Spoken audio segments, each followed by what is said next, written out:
ขอนอบน้อมแด่สมเด็จพระผู้มีพระภาคเจ้าพระองค์นั้น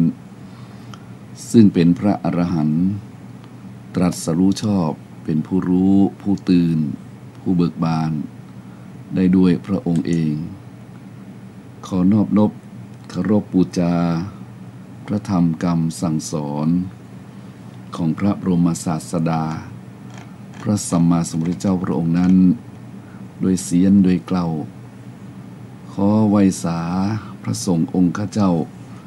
ครูบาอาจารย์ที่เคารพนับถือขอกราบไหว้ในขันติบารมีธรรม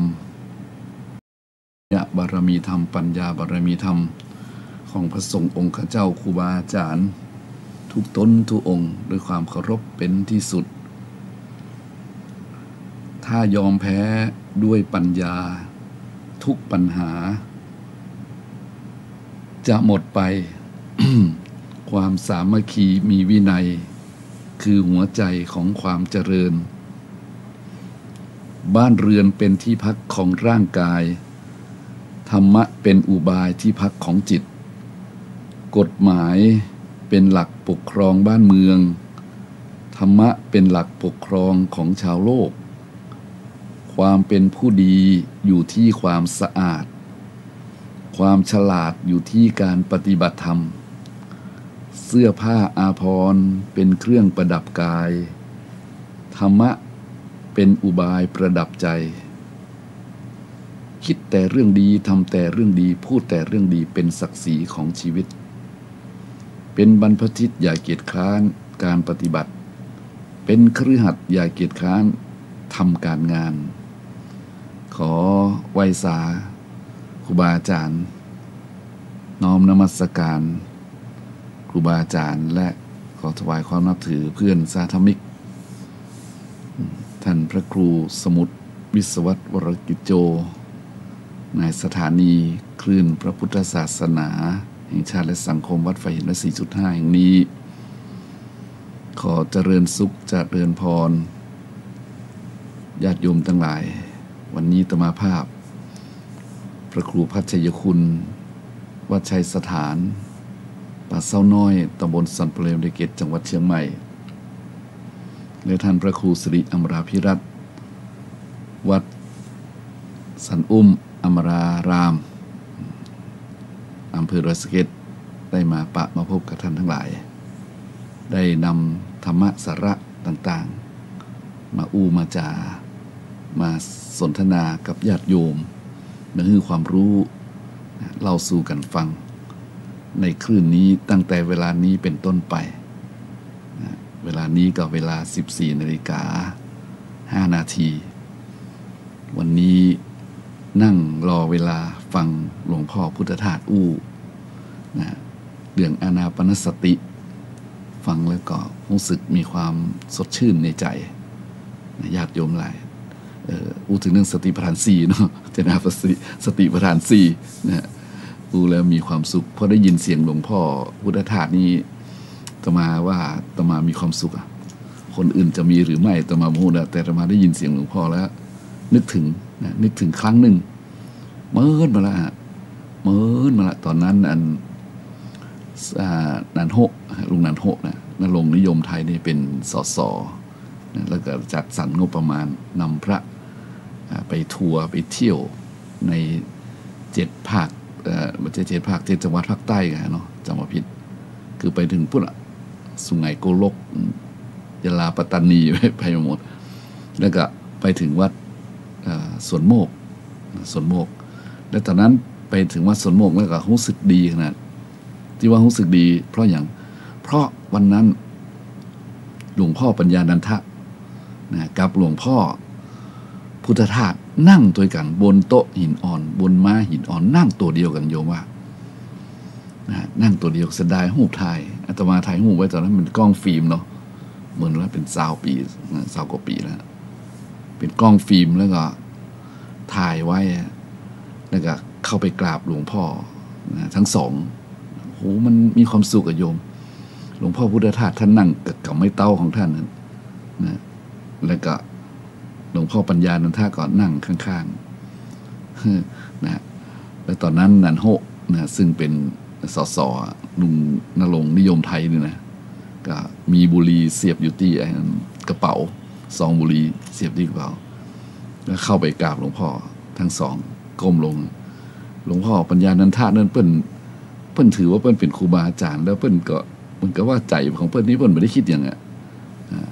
เปิ้นก็เอื้อมมือไปที่กระเป๋าเสื้อขนาดโหแล้วก็จักซองบุหรี่ออกแล้วเปิ้นว่ามาถึงสวนโมกต้องทิ้งบุหรี่ซะประมาณนี้นะโอ้โหทุกคนมองหน้ากันเลยเนี่ยครั้งแรกในชีวิตเลยไปเจอกันแล้วก็ดึงบุหรี่ออกโยมนี่เป็นความเมตตาบารมีของครูบาอาจารย์นะในครั้งนั้นนะในครั้งนั้นเราก็รู้สึกว่ามีความสุขที่สองพ่อสองหลวงพ่อนั้นนั่งด้วยกันโดยไม่ได้นัดหมายโดยไม่ได้อย่างไปตามเรียกว่าไปตามรายการของทัวร์ธรรมะทัวร์นั่นน่ะสมัยนั้นรถบัสนี่เป็นรถพัดลมไง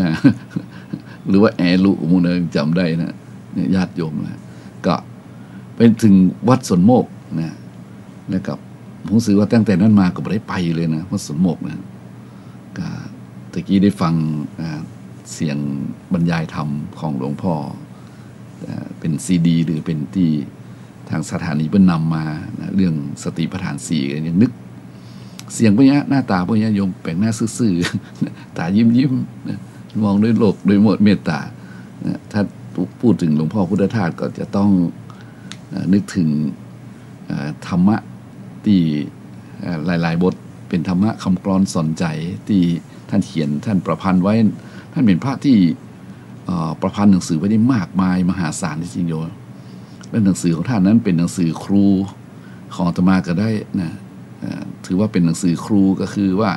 อ่านหนังสือเล่มแรกๆอย่างเช่นขุมทรัพย์จากพระโอษฐ์ปฏิจจสมุปบาทจากพระโอษฐ์นี่อ่านเมื่อหมื่นเกินเมื่อปี2021-22โยมว่าหนังสือท่านตอนนั้นเล่มละ100 ซาวตอนนั้นน่ะซื้อที่สวนวัดอุโมงค์เนี่ยวัดอุโมงค์เนี่ยซื้อมาอ่านกันโอ้มีความสุขแล้วก็นึกถึงคำกลอนของท่านที่ท่านบอกว่าที่ท่านเขียนประพันธ์ไว้ที่ว่าเขาจะมีส่วนเลวบ้างช่างหัวเขาจงเลือกเอาส่วนดีเขามีอยู่เป็นประโยชน์โลกบ้างอย่างน่าดูส่วนที่ชั่วอย่าไปรู้ของเขาเลยจะหาคนมีดีโดยส่วนเดียวอย่ามัวเที่ยวค้นหาสหายเอ๋ยเหมือนหาหนวดเต่าเขากระต่ายตายเปล่าเลยฝึกให้เคยมองแต่ดีมีคุณจริงมันเพิ่นเขียนไว้ย่อมยอดจริงๆญาติโยมแหละมันถึงมันถึงอารมณ์นะและมันเห็นเป็นสัจธรรมและก็บรรลัสมัยไม่เสมอนะสามารถนำหยิบยกขึ้นมามาจ่ามาบอกมากล่าวมาอย่างไรที่เวลาถึงบทหนึ่งมันมาถึงเมื่อธรรมะบทหนึ่งมันมาถึงเนี่ยมันมาถึงเขาก็สามารถที่จะเรียกว่านำมาประกอบนำมาประกอบเพื่อธรรมะนี่มันอ่อนโยนและมันก็เข้าใจง่ายและมันก็รื่นหูญาติโยมหลายมันเพราะฉะนั้นต้องไหว้สากราบบุญญาบารมีปัญญาบารมีของหลวงพ่อพุทธทาสไว้ที่นี่ตัวไว้ที่นี่ตัวเพราะว่าวันพรุ่งนี้เป็นวัน8 ค่ำเราโยมวัน8 ค่ำเดือน3มาฆะนี่เดือน3แล้วก็จะมาถึงแล้ว7-8 วันเนี่ยจะเป็นเทศกาลวันมาฆบูชาแล้วก็นึกถึงท่านที่ท่านได้จากไป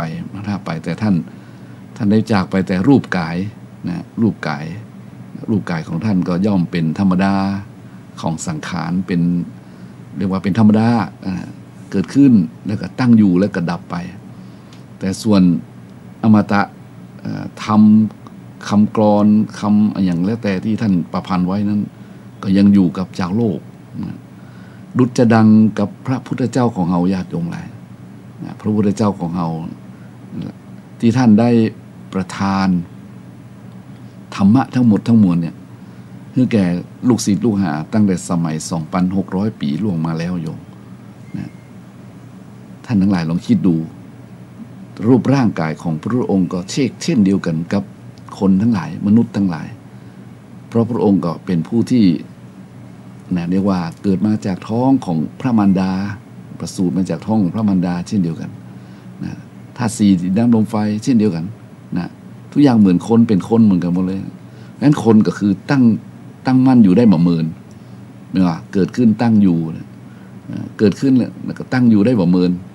ก็เปลี่ยนแปลงพัฒนาการแล้วก็เสื่อมแล้วก็สลาย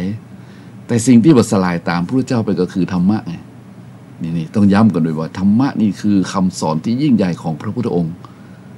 เพราะฉะนั้นเพิ่นจึงทรงบอกว่าธรรมะของพระพุทธองค์เนี่ยเป็นธรรมะสากลนะธรรมะสากลก็คือทุกศาสนาสามารถนำไปปรับใจกับศาสนิกได้เลยถ้าใจกว้างนะที่ถ้าพูดถึงใจกว้างหมายว่าคือธรรมะเนี่ยมันใช่อะถ้าเราเป็นศาสนิกอื่นนะเราก็บอกว่ากันเพิ่นจะสอนให้ว่ากันแต่ถ้าเราสว่านำไปปรับใช้นะสามารถนำไปปรับใช้อย่างเช่นความที่มันเป็นเหมือนกันหมดก็คือความเอื้อเฟื้อเผื่อแผ่เมื่อเอื้อเฟื้อเผื่อแผ่เนี่ยเราสามารถนำไปปรับใช้ทุกศาสนาได้และทุกศาสนาก็มีอยู่แล้วเอื้อเฟื้อเผื่อแผ่นะแต่สิ่งที่มันยิ่งใหญ่กว่านั้นก็คือว่าธรรมะมันบ่ตายนะถึงคนจะตายธรรมะก็บ่ตายนี่แหละญาติอยู่เลยคือสิ่งที่มันน่าชื่นใจที่ได้ฟังหลวงพ่อพุทธทาสนะคนอื่นฟังแล้วอาจจะรับนะอาจจะรับไปโยมอาจจะรับนะเพราะว่าช่วงบ่ายโมงถึงบ่ายสองเมื่อกี้นี้มันเป็นเวลาพักผ่อน ยามกลางวันของคนบางคนเนาะก็ต้องร่างกายก็ต้องพักผ่อนพอนะเพราะฉะนั้นมาถึงอาตมาก็อุจาธรรมะของครูบาอาจารย์ไปเรื่อยๆโยมความจริงแล้วอาตมาก็หยุดไปหลายวันเหมือนกันคือไม่ใช่หลายวันในวันพุธนี้หยุดไปคราวที่แล้วพุธเดียวแต่ได้ไปหยุดกับคลื่น96นี่ก็หยุดไปสองวันพฤหัสวันศุกร์ที่แล้วก็บริจัดนะรู้สึกบริจัดติดกัน2 อาทิตย์ก็เสียนี่นะจำมาได้ละโยมสัญญาเริ่มเสื่อม ทีนี้ท่านก็เลยตกข่าวตกธรรมะที่มันจะพอดีกับเหตุการณ์ธรรมะที่มันพอดีกับเหตุการณ์อย่างเช่นวันวาเลนไทน์เนี่ยวันตรุษจีนเนี่ยโยมเพราะฉะนั้นก็เสียดายช่วงที่รู้สึกว่าวันที่14นี่จะเป็นวันพระนะวันพระแล้วก็14กุมภานะฮะ ก็อภัย14กุมภานั้นเป็นวันพระเป็นวันพระแล้วก็2 วัน3 วันก็เป็นตรุษจีนนะ14 15 16เนี่ยเนาะ15 16ญาติโยมแหละและที่15นั้นเป็นวันมรณภาพละสังขารของพระเดชพระคุณหลวงพ่ออาจารย์เปลี่ยนปัญญาธีโปวัดอเดญญาวิเวกเนี่ยซึ่งท่านเป็นครูเก้าของอาตมาเรื่องของกรรมฐาน บางคนนึกบ่ออกคิดไปถึงนะคิดไปถึงจะมาได้ไปฝากตัวเป็นศิษย์เมื่อละเขาไปขอพักตัวท่านแล้วก็ได้ไปฟังธรรมะจากท่านบ่อยๆ ดังนั้นก็เป็นวันที่จำได้ว่าท่านจากไปวันที่15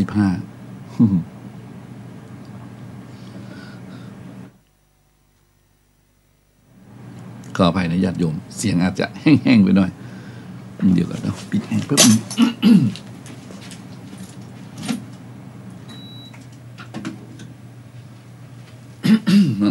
มันเป็นธรรมดาของสังขารวันนี้จัดรายการสดๆญาติโยมจากวัดชัยสถานป่าโซน้อยตำบลสันปุเลยอำเภอเกษจังหวัดเชียงใหม่เนาะตะกี้นั้นก็ได้พูดถึงว่าหลวงพ่อเปลี่ยนอาจารย์เปลี่ยนนะเป็นพระที่กราบไหว้บูชาของอาตมารูปหนึ่งในส่วนท่านเป็นครูกรรมฐานครูต้นๆนะตอนนี้ท่านได้มรณภาพไปก็วันนั้นได้ไปกราบศพท่านก็ทรงใจทรงจิตนะก็คิดว่าหลวงพ่อจากไปแต่ธรรมะที่ท่าน ได้เทศนาไว้นั้นเป็นที่เผยแพร่รู้จักกันไปทั่วบางครั้งก็เอามาลงในคลื่น96 พ่องเอามาคืน104 พ่องนะก็ถือว่าเป็นการบูชาคุณของครูบาอาจารย์เพราะครูบาอาจารย์ตายไปมรณภาพไปแต่ธรรมะนั้นบัดมรณภาพไปตามนะธรรมะนั้นก็บ่ได้ไปตัวคนนะว่าธรรมะคงอยู่เหมือนกับพระเจ้านะพระเจ้าเป็นบอกของพระอานนท์โยมที่พระอานนท์ทูลถามอันนี้ต้องย้ำนะข้าแต่พระองค์ผู้เจริญเมื่อพระพุทธองค์ปรินิพพานแล้วนะพระองค์จะตั้งไผ่เป็นศาสดาเนี่ยญาติโยมแทนพระองค์พระเจ้าข้าประมาณนี้ดูก่อนอานนท์ธรรมะที่เราตรัสไว้ดีแล้วนั่นแหละธรรมวินัยที่เราตรัสไว้ดีแล้วนั่นแหละจงเป็นศาสดาของพวกเธอทั้งหลายโยมนั่นแหละธรรมะบ่ตายไงตรงนี้นะธรรมะบ่ตายธรรมะยังอยู่คู่กับโลกถึงแม้คนคนเป็นเจ้าของศาสนาเจ้าของศาสนาคือพระพุทธเจ้าจะตายไปแล้ว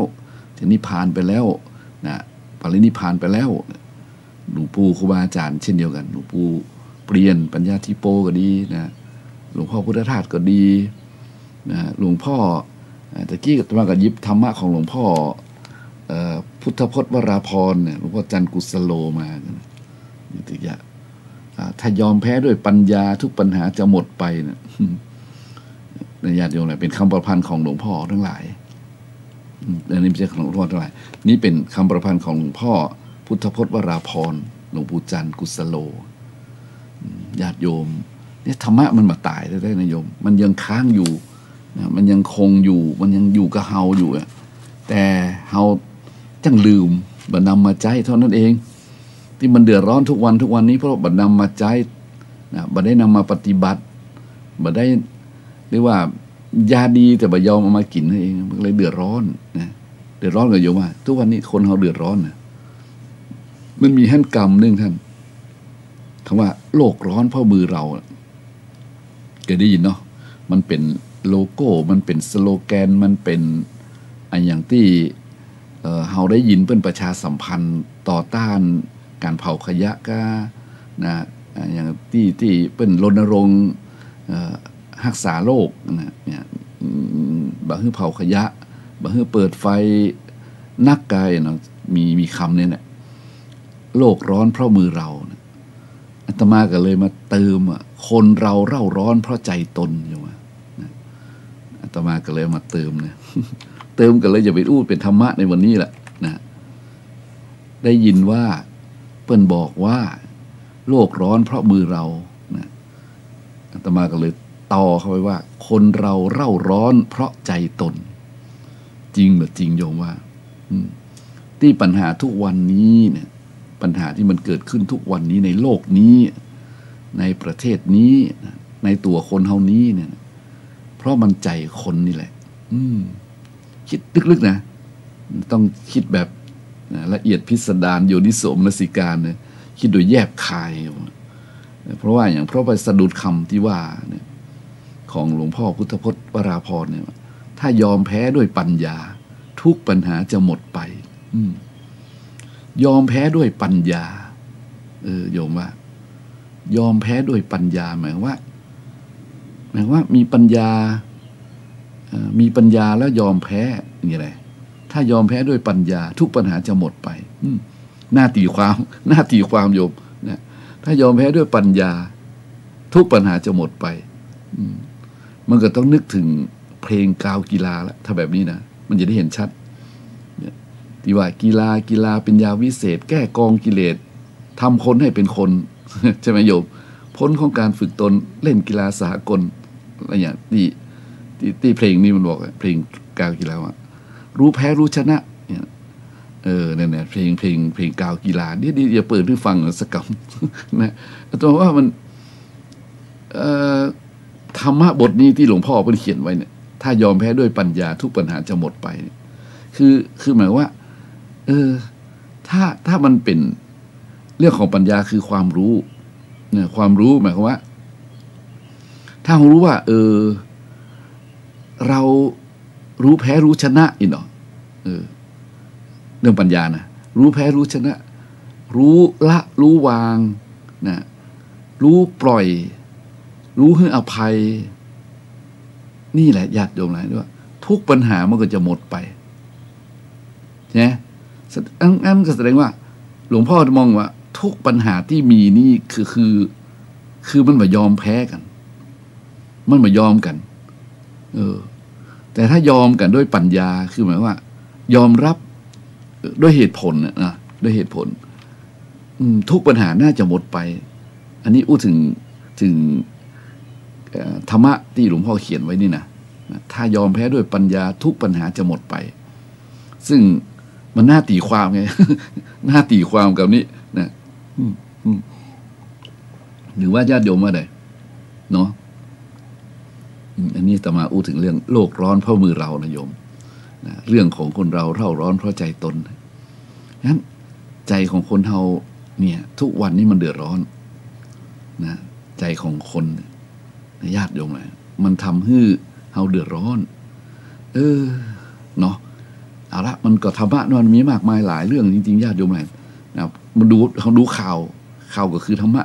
นะญาติโยมข่าวก็คือธรรมะสิ่งที่มันเกิดขึ้นนี่แหละมันเป็นธรรมะ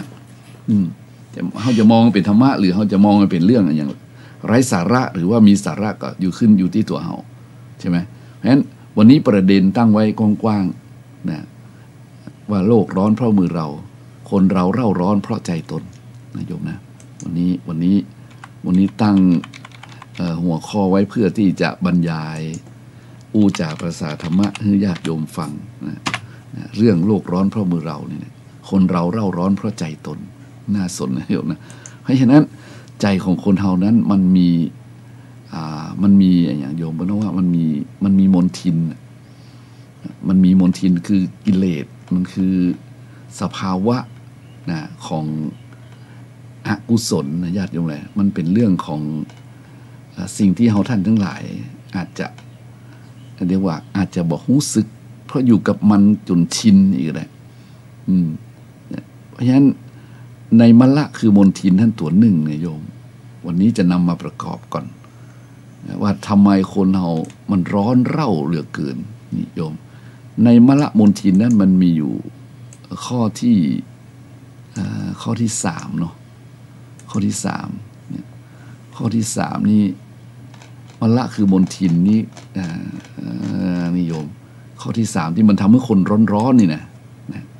คนร้อนๆนี่ก็คืออิจฉาริษยาโยมอิจฉาริษยานี่มันเป็นตัวหนึ่งที่ทำให้อันอย่างมันร้อนไปหมดโยมนี่เพราะว่าตัวนี้มันคือมลทินเป็นว่าอิจฉาหรือริษยานี่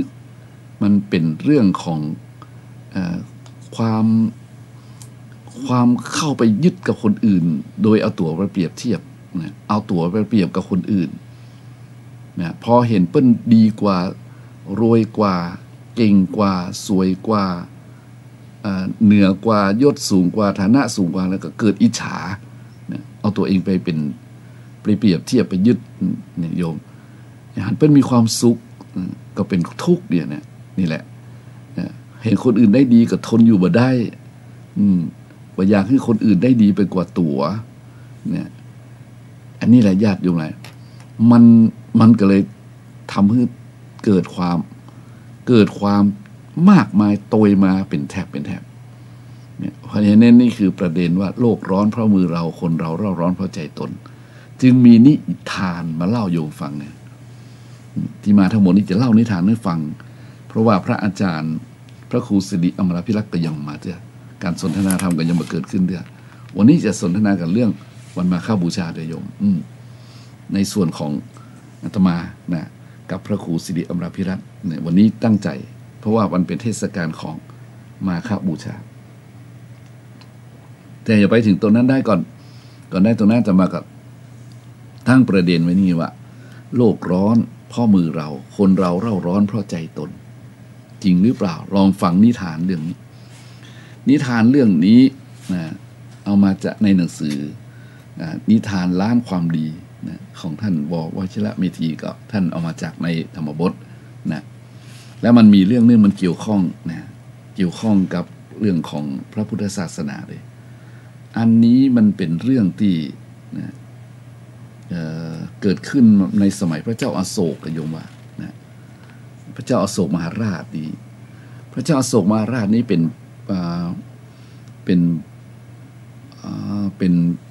มหาราชที่เพราะว่าธรรมิกราชก็ว่าได้พระราชาผู้ทรงธรรมเลยเพราะว่าถ้าไปอินเดียเราจะเห็นรูปพระเจ้าอโศกนะทรงม้าแล้วก็มือทรงม้าเนาะนะตอนนั้นนะก็จำไม่ค่อยได้เมินแล้วไปทีนี้ก็พระเจ้าอโศกมหาราชนี่เป็นผู้ที่แรกก็เป็นพระราชาที่เผยแผ่ฤทธิเดชเกรียงไกลมากนะอยู่บนหลังม้าอยู่ในสงครามปราบอย่างมาปราบเป็นว่าไปสู้รบโจมตีสู้กับหมู่ไพรีทั้งหลายจนพินาศไปหมดนะแต่ผลที่สุดมานับถือพระธรรมในพระพุทธศาสนาอันนี้ก็นึกถึงพระเจ้าอโศกมหาราชนึกขึ้นมากระทันหันโยมนี่พระมาในประวัติ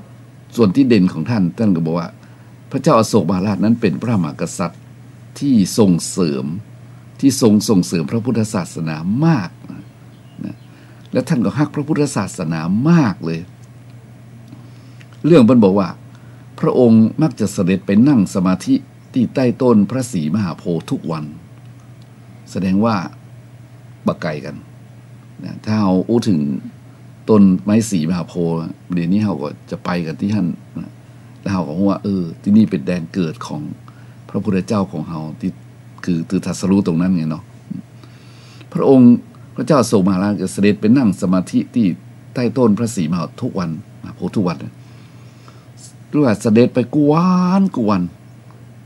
นะไปตึงวันท่านก็คงไปนั่งสมาธิแล้วท่านคงมีความสุขอาตมาคิดว่าจนกระทั่งพระมเหสีองค์หนึ่งแสดงว่ามีมเหสีหลายองค์นะรู้สึกว่าเวลาของพระนางถูก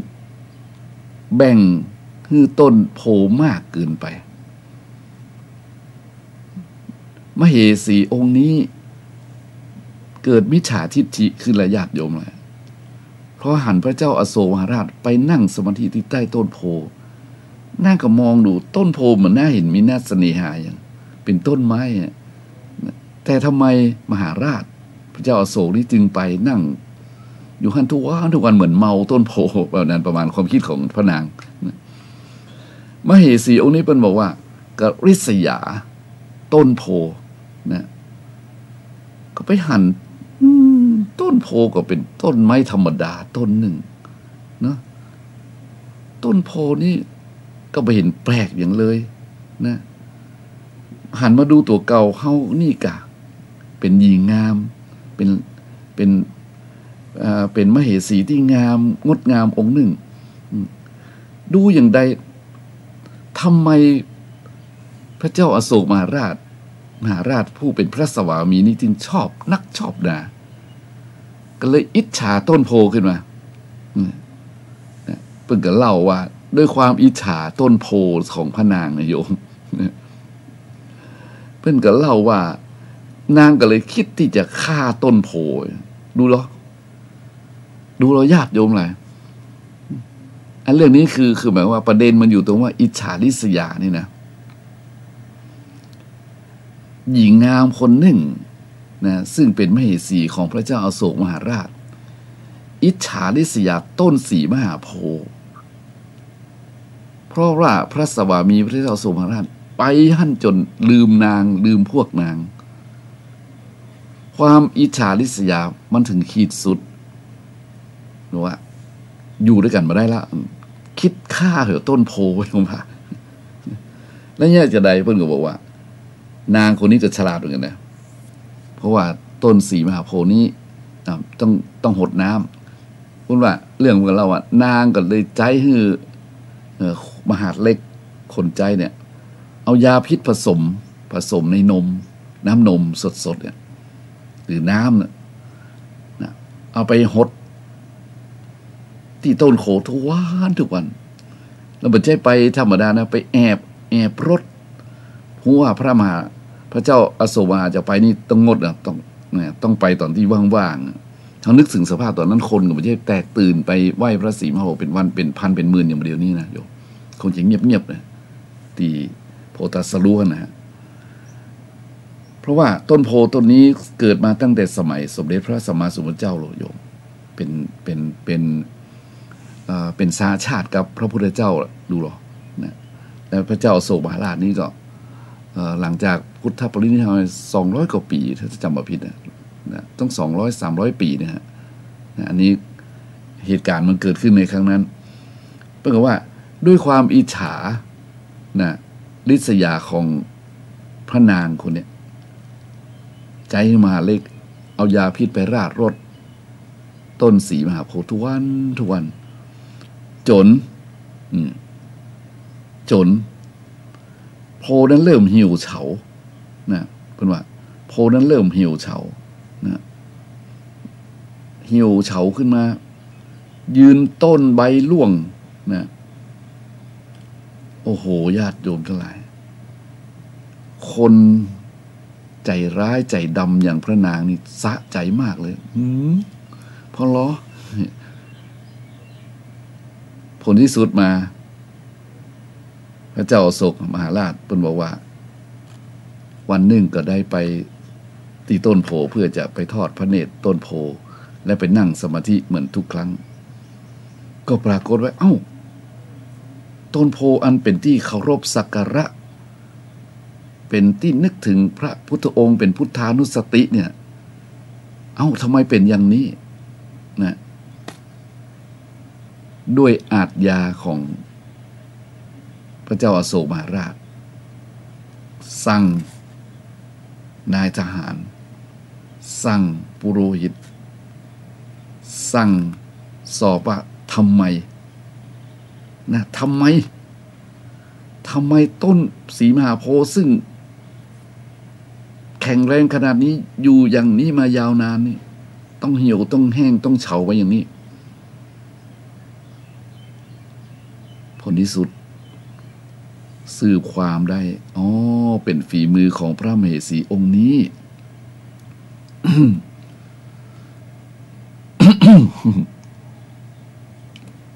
พระมเหสี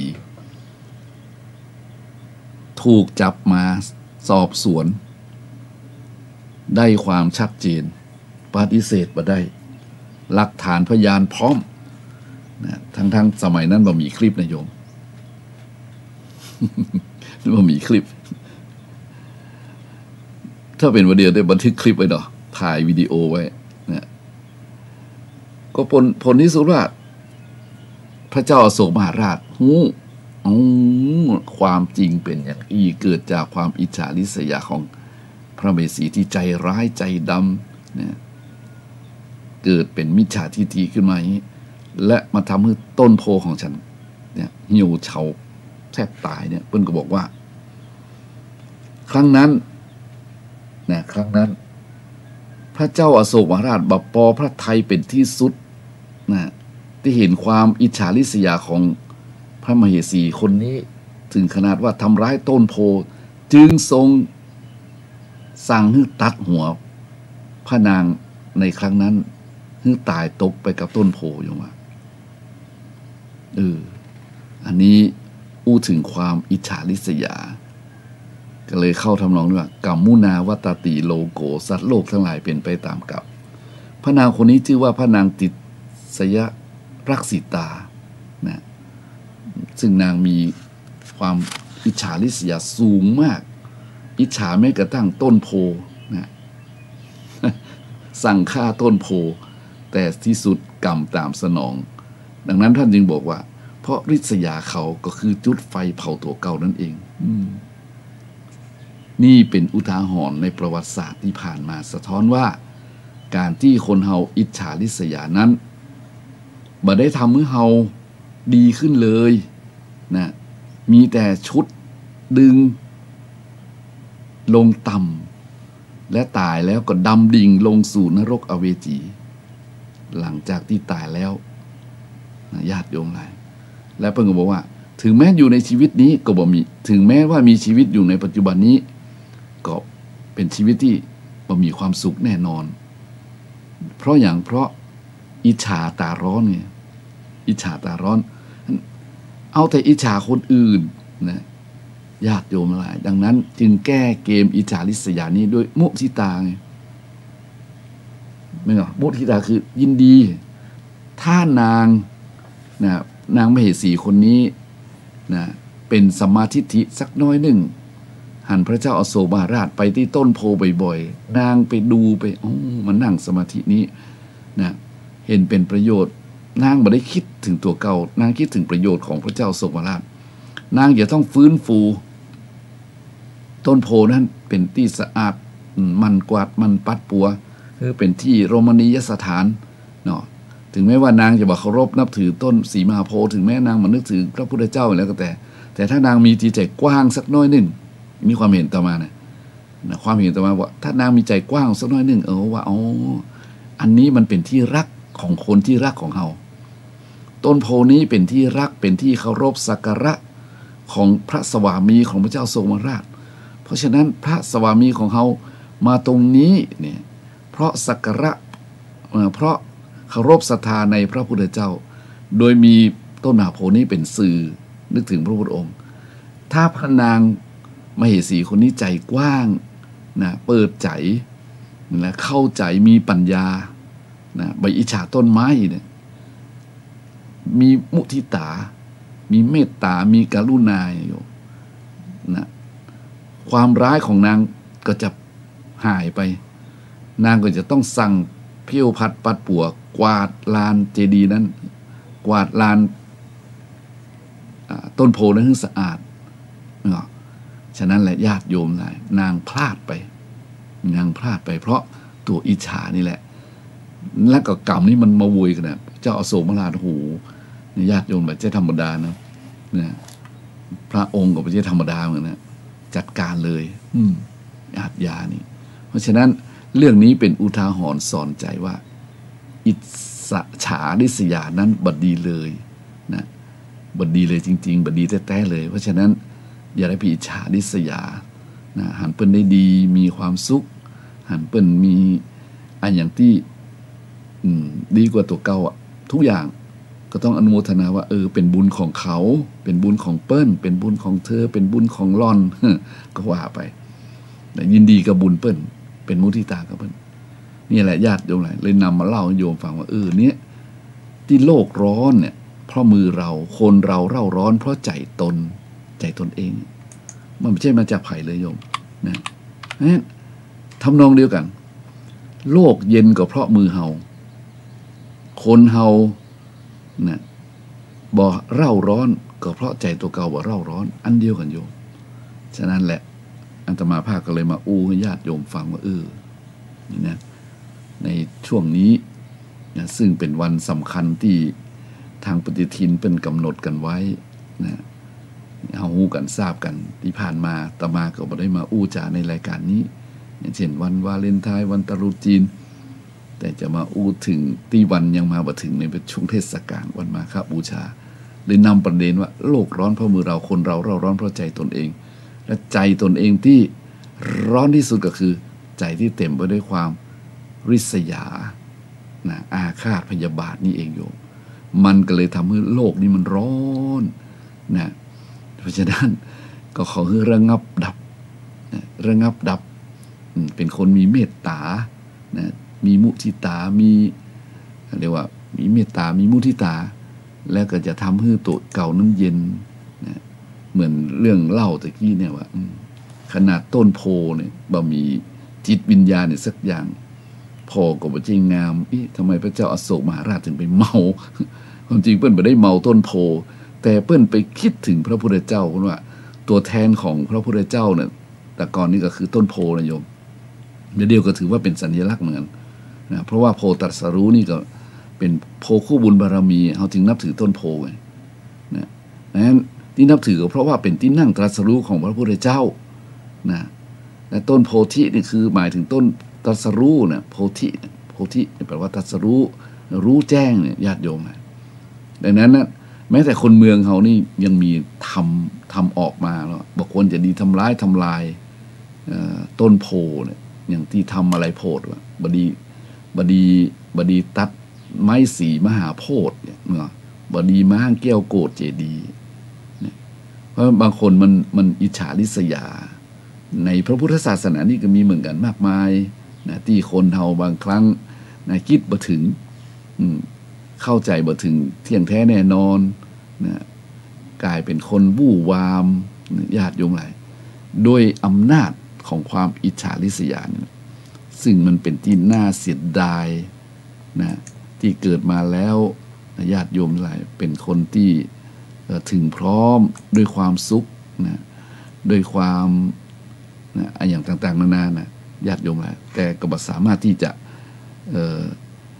เรียกว่าทนทานต่อความอิจฉาได้นะก็เลยตามใจตัวเก่าก็เลยกลายเป็นนะกลายเป็นเรียกว่าทำให้ตัวเองเนี่ยอายุสั้นเหมือนพระนางพระนางมเหสีพระนางมเหสีอันพระเจ้าอโศกมหาราชมันญาติโยมเพราะฉะนั้นวันนี้อาตมาก็เลยนำมาเล่าญาติโยมฟังนะตอนนี้ขอเวลาพักสักกำหนึ่งโยมเนี่ยเดี๋ยวจะจวนท่านพระครู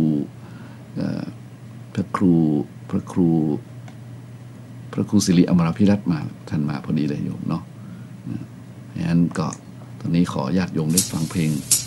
ชุดดอกไม้คุณธรรมตัวเยาวชนกลุ่มของโยมสักกำโยมเนาะคนห้าสายหัวเขียวคนห้าสายจะหัวเขียวคนห้าสายมันเที่ยวห้านวดเต่าตายเปล่าเลยเพิ่งเคยมองแต่ดีมีคุณจริงเพิ่งเคยมองแต่ดีมีคุณจริงเพิ่งเคยมองแต่ดีมีคุณจริงไม่ดีฉันไม่จำตัวอย่างไม่ดี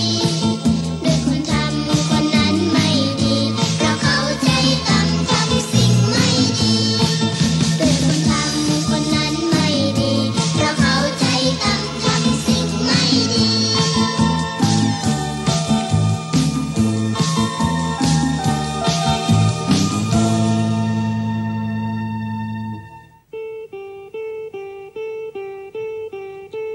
อ้ออ้ออ้ออ้อ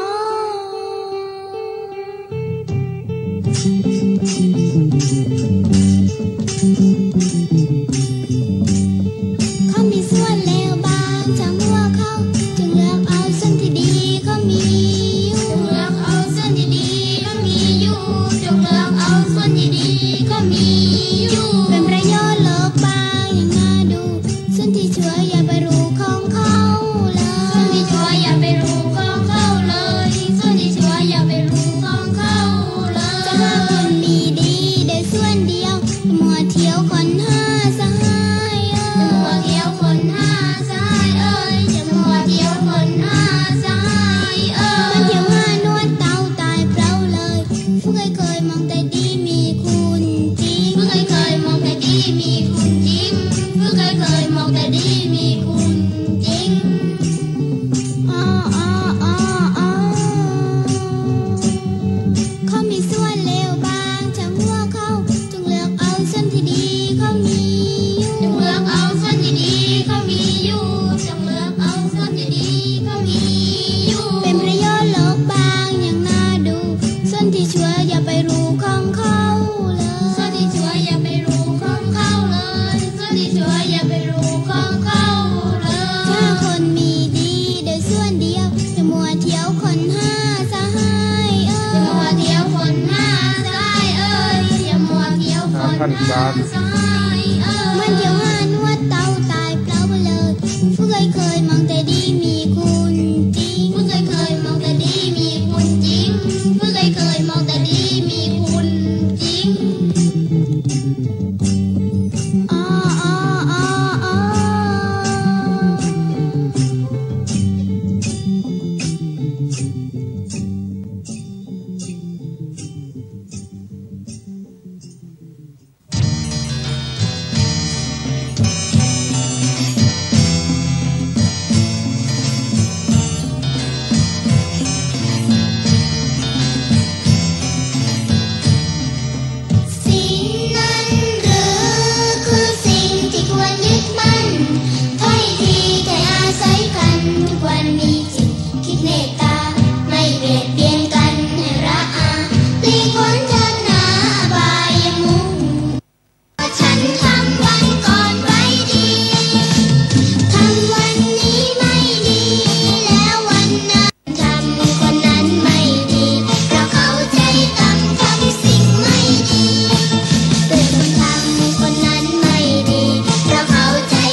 เข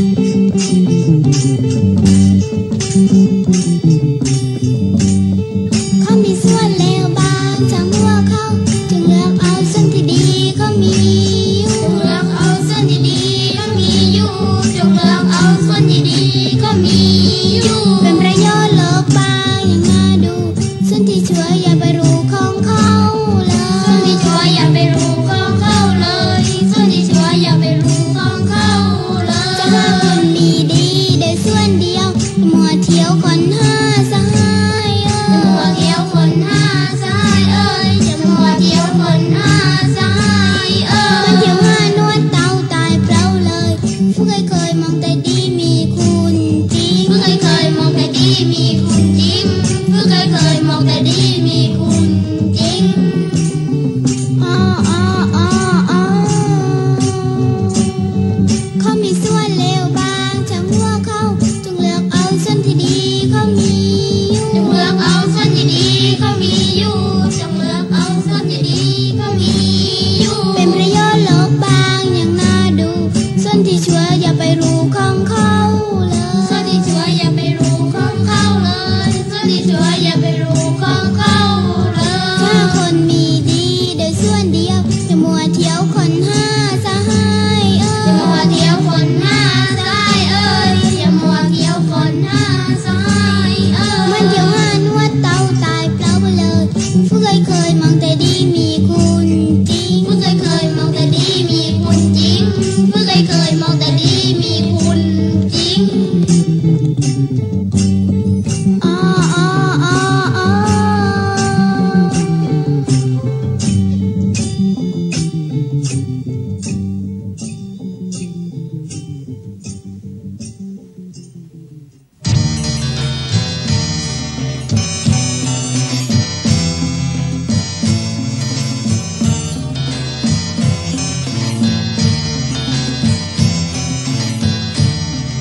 กันนะ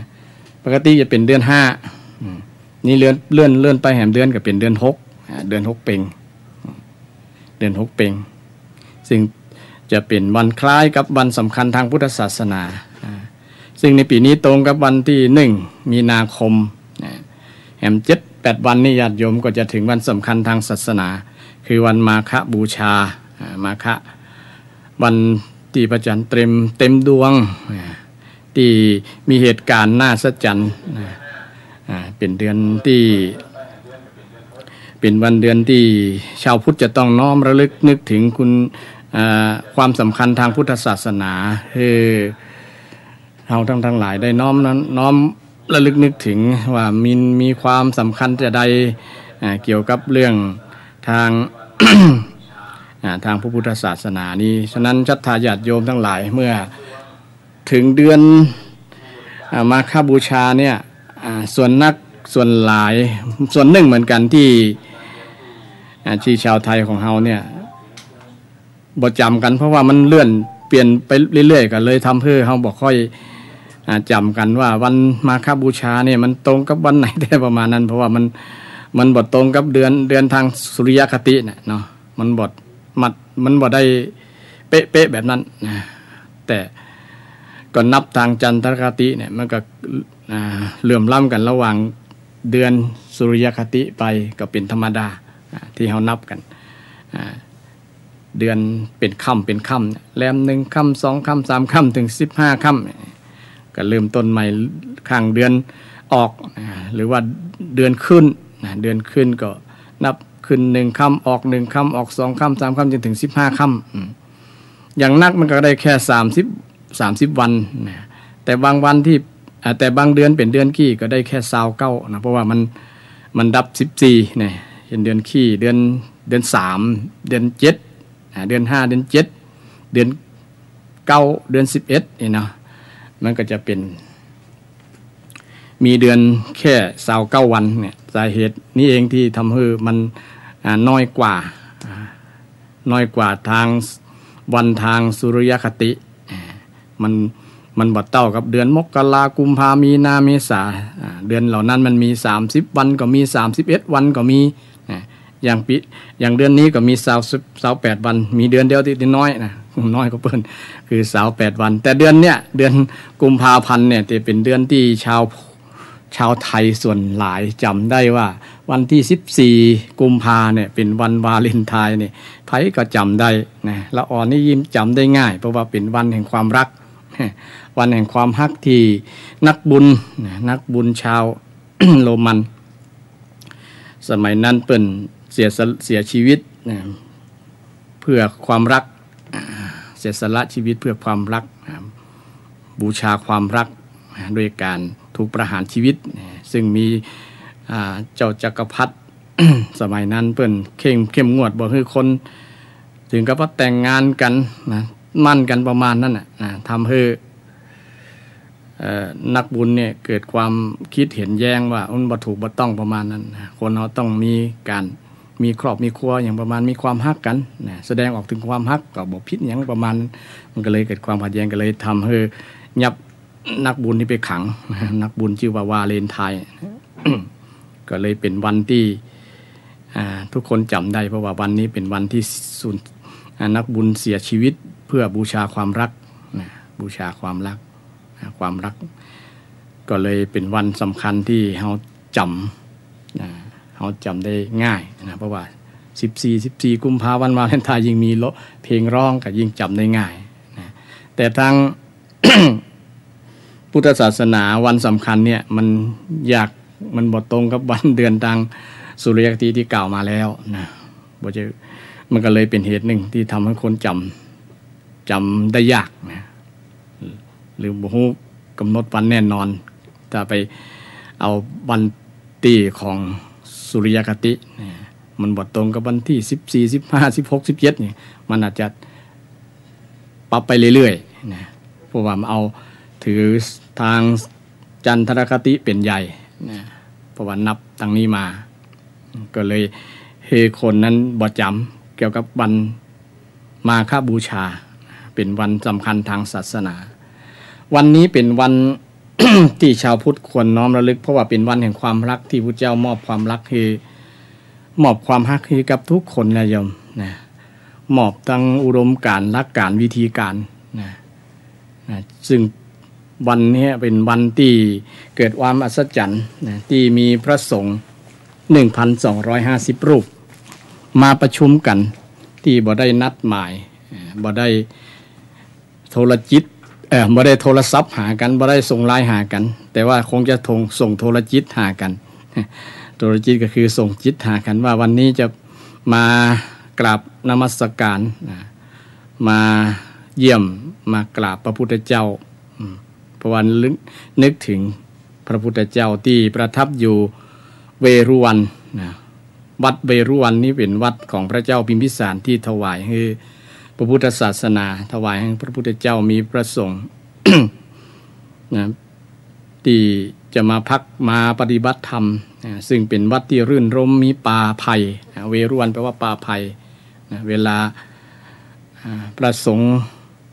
มาหลายๆรูปก็มาอยู่ที่วัดนี้เพราะว่าเป็นวัดกว้างใหญ่ที่พระเจ้าพิมพิสารถวายไว้แก่พุทธศาสนาซึ่งวันมาฆบูชานี้เป็นวันที่พระสงฆ์นัดทางโทรจิต ที่มาพร้อมเพียงกันตั้ง 1,250 รูปนะ 1,250 รูปนี่เป็นสิ่งอัศจรรย์เรียกว่ามันเป็นสิ่งที่บางคนแล้วมันเป็นได้คนตั้งพระอรหันต์ตั้ง 1,250 รูปมาพร้อมกันถ้ามาสัก 4-5 คนหรือว่า10กว่าคนนี่ก็คงบอกเป็นเรื่องที่น่าเหลือเชื่อประมาณนั้นแต่มันเป็นความอัศจรรย์ที่เกิดขึ้นโดยที่ว่ามันเป็นสิ่งที่คนที่บ่เชื่อก็อาจจะตั้งคำถามโดยตลอดว่ามันเป็นไปได้จะได้ประมาณนั้นแต่มันก็เป็นไปแล้วนะด้วยพานุภาพอานุภาพแห่งพุทธานุภาพก็ดีหรือว่าคุณงามความดีอนุภาพแห่งคุณงามความดีที่มีในจิตในใจของพระอรหันต์ทั้ง 1,250 รูปเนี่ยท่านได้มากราบนมัสการได้มาพบพระพุทธเจ้าได้มาฟังโอวาทในวันนั้นซึ่งวันมาฆบูชานี่เป็นวันที่เกิดสิ่งที่ฮ้องว่าเกิดความอัศจรรย์เกิดองค์ประกอบ4อย่างที่เปิ้นฮ้องว่าจตุรงคสันนิบาตจตุแปลว่า4อังคะจตุระแปลว่า4อังคะแปลว่าส่วนอังคะแปลว่าส่วนสันนิปาตะนี่ก็แปลว่าการประชุมที่มีองค์ประกอบด้วย4ประการองค์ประกอบด้วย4ประการเปิ้นฮ้องว่าวันนี้เป็นวันจตุรงคสันนิบาตคือมีการประชุมกันในวันนี้ครบองค์4นั้นคืออย่างพ่อง อันแรกก็คือเป็นวันนี้เป็นวันขึ้น15ค่ำเดือน3ไต่เดือน5เหนือเดือน3ไต่เดือน5เหนือแต่ปีนี้มีอธิกมาศเลื่อนไปวันก็เป็นเดือน6เดือน6ถ้าตั้งใต้ก็เป็นเดือน4เดือน4เพ็งตั้งเหนือเฮาก็เป็นเดือน6วงเพ็งซึ่งในปีนี้จะตรงกับวัน1 มีนาคมแหม7วันนี้แหม7-8 วันนี้จะถึงวันสำคัญทางพุทธศาสนาซึ่งวันนี้เป็นคล้ายวัน วันที่1เนี่ยเป็นวันที่คล้ายวันจตุรงคสันนิบาตที่องค์ประกอบอันแรกคือวันเป็นวันขึ้น15ค่ำวันขึ้น15ค่ำเดือน3เดือน3ใต้เดือน5เหนือวันพระจันทร์เต็มดวงที่วันเนี้ยเป็นวันสะดวกแก่การกำหนดนัดหมายกันคนแต่ก่อนเพิ่นบ่มีวันอปฏิทินเนาะพอสังเกตพอดวงจันทร์ที่มันขึ้นมันข้างแฮมข้างเต็มดวงเมื่อใดดับเมื่อใดก็จะกำหนดแบบนั้นลักษณะนั้นมันง่ายต่อการที่จะกำหนดต่างๆฉะนั้นเหตุการณ์ต่างๆที่มีความสำคัญก็จะเกิดขึ้นในวันที่วันพ ระจันทร์เต็มดวงโดยเฉพาะวัน สำคัญทางพุทธศาสนาวันมาฆบูชาก็เป็นวันที่พระจันทร์เต็มดวงขึ้น15 ค่ำเดือน3ใต้เดือน5เหนือแต่ในปีนี้เป็นเดือน6เหนือเดือน4ใต้องค์ประกอบแรกที่บอกว่าวันนี้เป็นวันขึ้น15 ค่ำคือวันที่1 มีนาเนี่ยเป็นวันคล้ายวันขึ้น15 ค่ำที่ในเหตุการณ์ 2,000 กว่าปีมาก่อนที่มีเหตุการณ์ประสงค์ 1,250 รูปมาประชุมกันแล้วองค์ประกอบที่2ว่าภิกษุที่มาประชุมกัน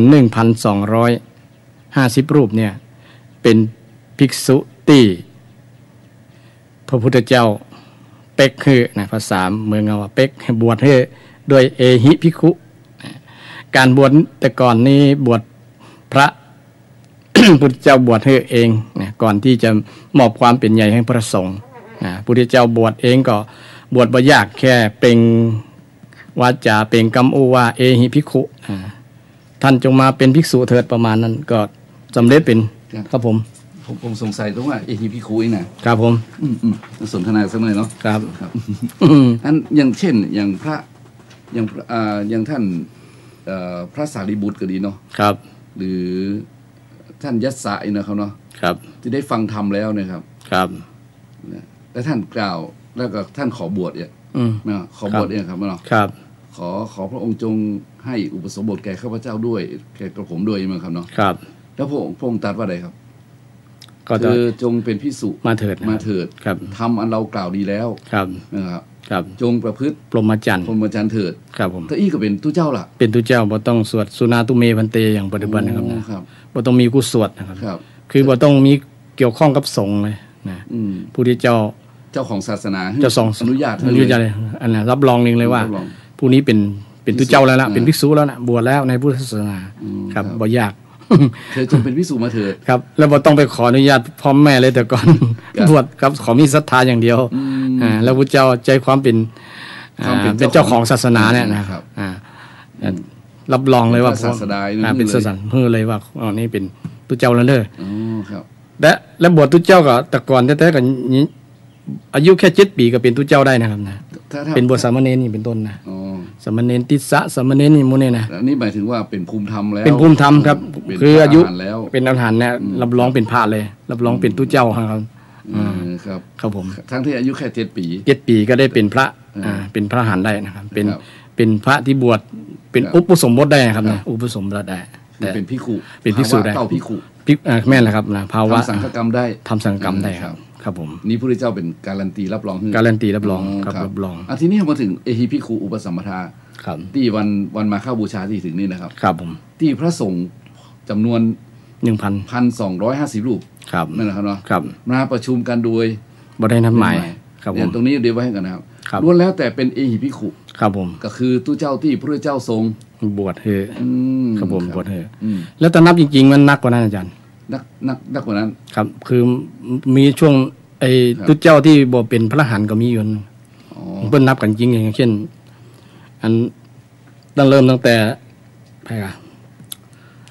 ปัญจวัคคีย์5แล้วเนาะนึกว่าปัญจวัคคีย์5นี่อยู่ในกลุ่มนี้บ่ใช่อ่ะ1,200 ศีลไม่ได้อ่ะมันเพิ่นว่าบ่ใช่เพิ่นว่าอันส่วนหนึ่งเพิ่นว่ามันช่วงนี้บทไอ้ช่วงที่60รูปเนี่ยพุทธองค์เนี่ยส่งไปโปรดแล้วนะจะมีช่วงส่วนหนึ่งที่เริ่มตั้งแต่นาทีกัสสปะขยากัสสปะอันเนี้ยนะครับนี่เป็นมาดีเอารูปเวลากัสสปะเป็นต้นนะพันกว่ารูปนี้นะเป็นลักนะ1,300แล้วล่ะเพราะว่าหัวหน้ามีทั้ง3มีดินทั้ง3ชาดินทั้ง3เนี่ยเป็นก็เป็น1,300แล้วมั้งครับทีนี้เป็น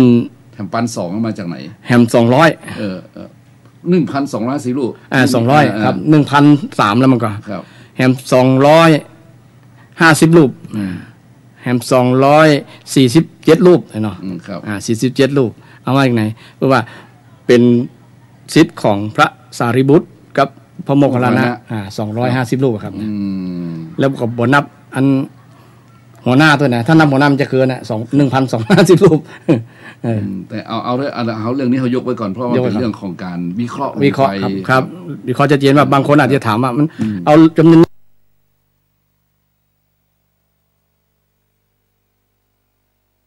จากไหนถ้าจะนับมันเกินโดยซ้ำนะจะนับนะเกิน 1,250 รูปครับนะแต่ที่มันประกาศกันทั่วไป 1,210 รูปครับซึ่งล้วนแล้วแต่เป็นพระอรหันต์คือเพิ่นจะนับตัดตีว่าเป็นพระอรหันต์นะส่วนที่บ่เป็นพระอรหันต์มันโบนับละมันเกินส่วนที่เกินนะครับครั้งนั้นในเวรุวันครั้งนั้นเป็นพระอรหันต์ทั้งสิ้นเลยครับทั้งสิ้นแล้วก็มาจากพระพุทธเจ้าบวชให้ทั้งนั้นเลยครับผมโอ้ครับนี่หายสงสัยครับผมสถานญาติโยมถ้าญาติโยมอยากถามเรื่องนี้ก็ถามแทรกมาได้เหมือนกันนะครับเนาะได้ครับ053887249เรื่องที่มาที่ไปของวันมาฆบูชาในช่วงนี้กำลังถึงที่ท่านพระครูสิริอมราภิรัตน์ท่านกำลังพูดเรื่องจตุรงคสันนิบาตข้อที่1คือว่าเป็นวัน15 ค่ำเดือน 3ผ่านไปแล้วนะครับเนาะเดือนที่2ภิกษุนี่เป็นภิกษุที่พระเจ้าบวชคือภิกษุ3ครับวันทุกเจ้านั่นน่ะเป็นตุเจ้าที่เป็นพระอรหันต์ทั้งหมดเลยครับนิมนต์ต่อเลยครับจตุรงคสันนิบาตครับนิมนต์ครับผมแล้วก็4ตุเจ้านั้นมากันที่โดยบ่ได้นัดหมายนะครับบ่ได้นัดหมายบ่มีไลน์มีเฟซอันนี้ที่บ่ได้นัดหมายนั้นเป็นอัศจรรย์ว่าบ่ได้นัดหมายคงที่อาตมาได้กล่าวว่าคงจะนัดหมายด้วยโทรจิตให้ทางจิตใจมันตรงกันนะจิตใจตรงกันว่าวัน15 ค่ำเขาจะไปที่วัดเวรุวันประมาณนั้นก็เลยมีความจิตใจพร้อมกันพระอรหันต์ทั้ง 1,250 รูปมาที่วัดเชตวันวัดเวรุวันวัดเวรุวันวัดสวนไผ่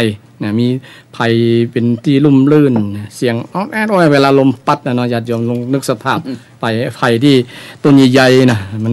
ล่มลื่นเป็นดิม่วนพระสงฆ์ก็อยู่ที่ห่มไม้ห่มไผ่นั่นแหละมาเฝ้าพระพุทธเจ้านะเพราะว่าแต่ก่อนบ่ได้ปลูกเป็นกุฏิเป็นอย่างนะเป็นไผ่เป็นนั่ง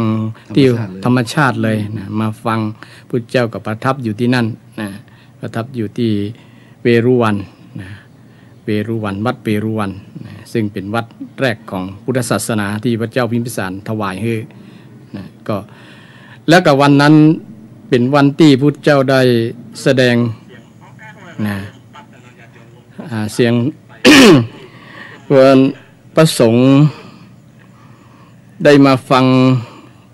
ได้มีโอกาสมาฟังโอวาทที่พระพุทธเจ้าได้ให้โอวาทเป็นห้องว่าโอวาทปาติโมกข์บางคนสงสัยว่าคำว่าปาติโมกข์คืออย่างปาติโมกข์อาตมาในฐานะเรียนบาลีก็อยากจะวิเคราะห์ให้ศรัทธาฟังเขาว่าปาติแปลว่ารักษาแปลได้2ในเนี่ยนี่ไผ่ที่เป็นเรียนสูงกว่าก็นิมนต์แทรกได้นะครับเนี่ยถ้าฟังอยู่เรียน7เรียน8ขึ้นแล้วทั้งหลายนะจะแย้งนะปาติแปลว่าย่อมรักษาโมกษะโมกขะเนี่ยว่าแปลว่าสิ่งที่ทำที่จะหลุดพ้นก็รวมกันแล้วก็คือพระพุทธเจ้าเนี่ยแสดงธรรมที่จะทำให้หลุดพ้นเช่นอันเป็นทางแห่งความหลุดพ้นครับทำเป็นทางหลุดพ้นครับทำเป็นทางแห่งความหลุดพ้นอันความหมายหนึ่งเนาะความหมายที่2แปลว่าคำสอนปากเป่าปฏิแปลว่าเฉพาะมุขะแปลว่าปากเฉพาะหน้าก็ได้นะมุขะแปลว่าหน้าทำโอวาทที่เฉพาะหน้าคือไผ่มาฟังเฉพาะหน้าพระพักเนี่ยคือได้ฟังจากปากพระพุทธเจ้าเลยจากโอษฐ์พระโอษฐ์พุทธเจ้าเนี่ยคือว่าปาติโมกข์เลยแหละนะอย่างพุทธเจ้าสวดปาติโมกข์ก็คือสวดปากเป่านี่ในความหมายหนึ่งนะแต่มันได้ตั้งความหมายเพราะว่าบาลีมันมีธาตุข้อลากศัพท์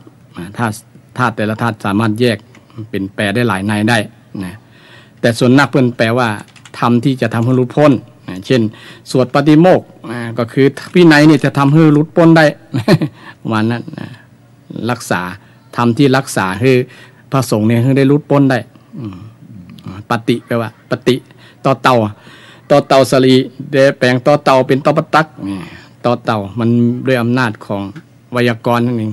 เป็นปฏิได้ก็แปลว่าปฏิปาตินะบานอันนี้ก็นะปาละเนี่ยแปลว่ายอมรักษายอมรักษาซึ่งผู้ที่อยู่ในพระธรรมวินัยให้รู้ปนได้เป็นอย่างว่าปาติโมกข์โอวาทก็คือคำสอนคำบอกจากพระโอษฐ์คำสอนจากพระโอษฐ์ก็ได้นะอันนี้ใครจะมีความหันแย้งกับเรียนเชิญเจริญพรหรือว่านิมนต์ครูบาอาจารย์แย้งได้เนอะเขาว่าคำสอนนำมาเติมฟังแล้วมันเข้าท่าก็เข้าท่าก็ได้เพราะว่าพุทธเจ้าแต่ก่อนมันมีโทรโขงมันมีเครื่องเสียงกระจายเสียงหรอ1,250 ลูกโอ้บ่ใจธรรมดาญาติโยมต้องใจเนื้อที่ประมาณเป็นงานเนาะเป็นไล่กับบ่ฮู้นะทีนี้กำเสียงของพระพุทธเจ้าเนี่ยต้องดังชัดเจน ต้องปากเป่าเนี่ยนะต้องดังชัดเจนนี่ดังชัดเจนในการที่จะเต้นให้พระสุ 1,250 รูปนี่ได้ฟังเนี่ยบ่ใจธรรมดาบ่ใจเครื่องเสียงบ่ใจเครื่องเสียงเลยต้องใจผมว่าเสียงนี่ดังจากใจเลยแม่นเพิ่นจะบ่ดังกังวานได้ยินเพิ่นก็คงเสียงบ่ดังแต่ว่าแต่มันกังวานมันก้องไม่ไกลนะคลื่นเสียงเพิ่นดีผมว่าตรงนี้คือผมวิเคราะห์นะครับผมทำไม 1,250 รูปซึ่งจะต้องใช้เนื้อที่ปริมณฑลนี่เนาะกว้างนี่เนาะครับจะแล้วทำไมฟังได้ยินทั่วหมด1ง่ายๆเนาะทุกคนตั้งใจอย่างเงียบสงบแม่นนะครับครับผมเงียบจนที่ว่าเสียงเข็มตกได้ยินอ่ะจดจ่อว่าพระพุทธองค์จะทรงตรัสอะไรแม่นเนี่ยครับนิมนต์ต่อครับพระองค์ก็เลยมอบความปรารถนาดีมอบความฮักที่อาตมาได้เกินว่าวันนี้เป็นวันที่พุทธศาสนาของว่าเป็นวันความฮักแห่งพุทธศาสนาได้ศรัทธาญาติโยมทั้งหลายนะเป็นวันแห่งความเมตตาเป็นวันแห่งความกรุณาของพระสัมมาสัมพุทธเจ้าที่มีต่อพระสงฆ์และพุทธบริษัททั้งหลายที่พระองค์ได้ให้โอวาทแก่พระสงฆ์ทั้ง 1,250 รูปเนี่ยเป็นสิ่งที่ทำให้เกิดความสำคัญเกิดความสำคัญเกิดสาระอย่างยิ่งในวันนี้ซึ่งที่ว่าเกิดความสำคัญเกิดสาระอย่างยิ่งเนี่ยก็มีในใจความโอวาทที่พระพุทธองค์เนื้อหาของโอวาทปาติโมกข์ที่พุทธเจ้าได้สอนไว้ซึ่งก็สรุปเป็นภาษาไทยว่ามีทั้งอุดมการณ์หลักการวิธีการอุดมการณ์3อุดมการณ์4หลักการ3วิธีการ6หลักการ3อุดมแม่ละหลักการ3อุดมการณ์4วิธีการ6นี่มันจะคล้องจองกันดีเนาะหลักการ3หลักการ3อุดมการณ์4อุดมการณ์4ครับวิธีการ6ครับนิมนต์ครับในโอวาทของพุทธเจ้านะมีทั้งอุดมการณ์หลักการวิธีการกล่าวถึงอุดมการณ์ก่อน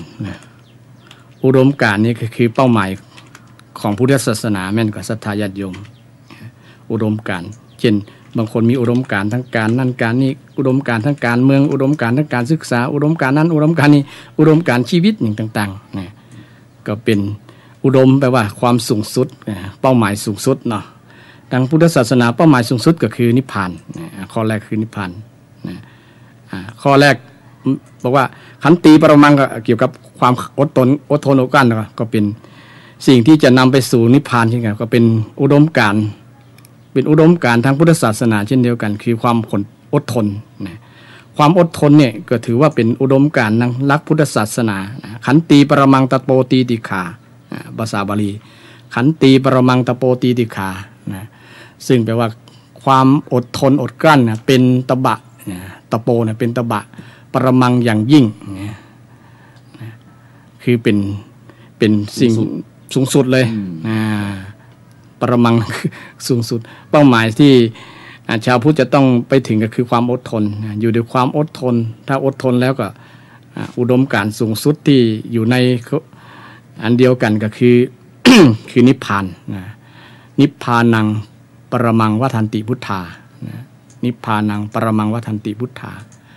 ผู้รู้ทั้งหลายกล่าวนิพพานว่าอย่างยิ่งว่าเป็นอย่างยิ่งเลยเพราะ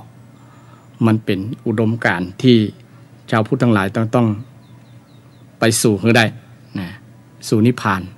นะการไปสู่นิพพานก็เป็นอุดมการณ์อันที่สองอุดมการณ์ที่สามก็เป็นตัดกับภิกษุเป็นก็ว่าบรรพชิตนี่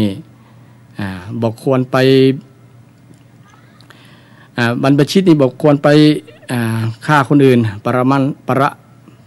ระคาตีนะปรูปคาตีสมโนนะบรรพชิตที่ว่าเป็นสมณะเนี่ยบอกควรไปฆ่าคนอื่นอันนี้ก็เป็นอุดมการณ์บ่ทำร้ายคนอื่นบ่ทำร้ายคนอื่นบ่ทำร้ายด้วยทางกายทางวาจาทางใจอีได้ครับครับผมเนาะนิมนต์ครับอันข้อที่สี่ก็คือปรังวิเหทยันโตคือบ่เบียดเบียนคนอื่นบ่เบียดเบียนการบ่เบียดเบียนนี่ก็เป็นอุดมการณ์ที่ตั้งไว้เป็นอุดมการณ์ทางพุทธศาสนาที่ว่าเอาไปสู่เป้าหมายคือความบ่เบียดเบียนนะความบ่เบียดเบียนนี่เป็น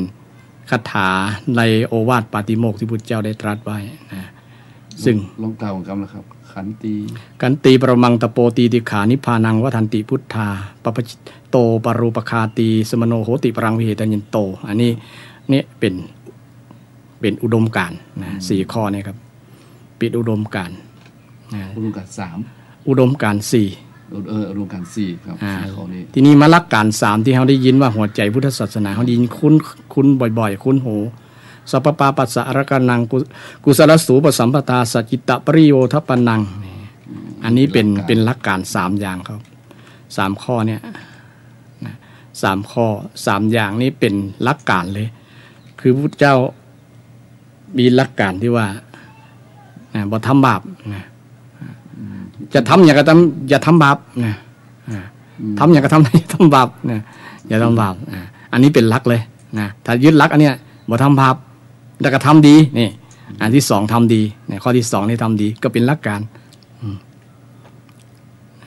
อย่างที่เพิ่นคำว่ากุศลสูปสัมปทานก็คือทำกุศลอย่างเดียวทำกุศลทำความดีอย่างเดียวทำความดีบาปบ่เกี่ยวครับบาปบ่เกี่ยวสัจจิตตปริโยเท่านั้นทำให้ปริโยแปลว่าขาวรอบทำใจให้สัจจิตทำจิตให้ขาวรอบทำจิตให้พองแผ้วเป็นแปลว่าพองแผ้วเนาะแต่ภาษาบาลีเป็นแปลโดยพยัญชนะแปลขาวรอบนะปริแปลว่ารอบนะสัจจิตตปริโยทัปนังแปลว่าทำจิตให้ขาวนะทำจิตให้ใสทำใจให้ขาวนะที่เราจะอู้เป็นภาษาง่ายๆเนาะครับผมความคล้องจองอันนี้ก็เป็นหลักการเนี่ยจะได้ให้จิตมันขาวมันสะอาดเนาะนั่นแหละคือห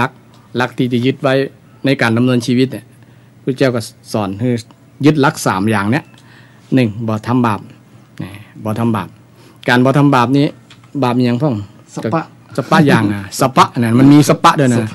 สัพพปาปัสสะเนี่ยนะคือบาปสปะเลยบาปทุกอย่างทุกอย่างก็หมายถึงว่าบาปเกิดจากตั้งกายตั้งวาจาตั้งใจนะก็คืออกุศล10อย่างนั่นเองญาติโยมที่เคยศึกษามาก็เว้นเฮียนะเว้นบาปตั้งกายตั้งวาจาตั้งกายก็บ่ได้เบียดเบียนกันบ่ฆ่ากันบ่ลักทรัพย์บ่ประพฤติผิดในกามนี่3ข้อนี้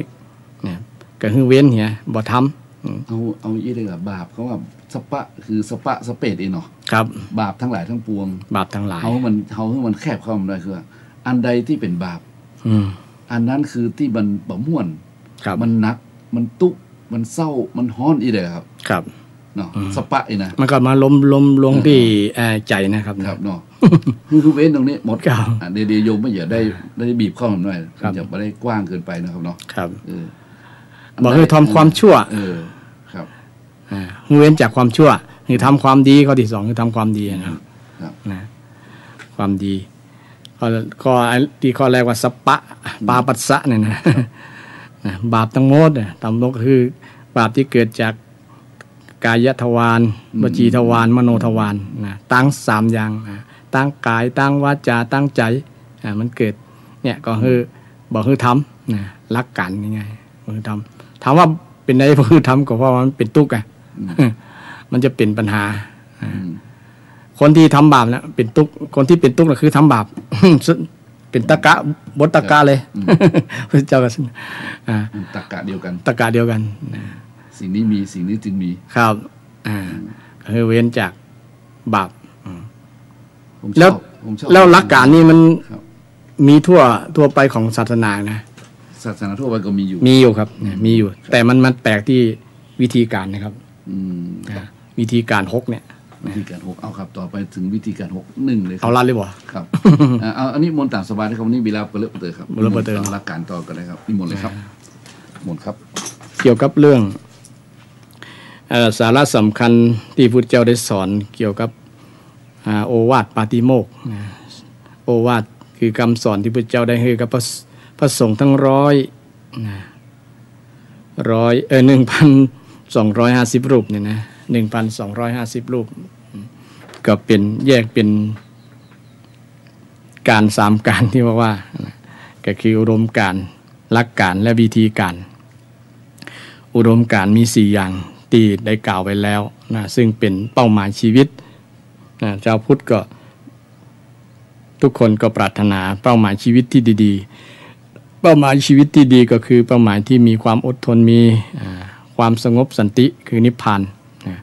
สันติคือพระนิพพานที่ทุกคนจะดำเนินชีวิตไปสู่พระนิพพานเป็นอุดมการณ์ทางพุทธศาสนาที่พระสัมมาสัมพุทธเจ้าได้ให้โอวาทแก่ภิกษุสงฆ์ในวันมาฆบูชาซึ่งเราทั้งหลายก็ได้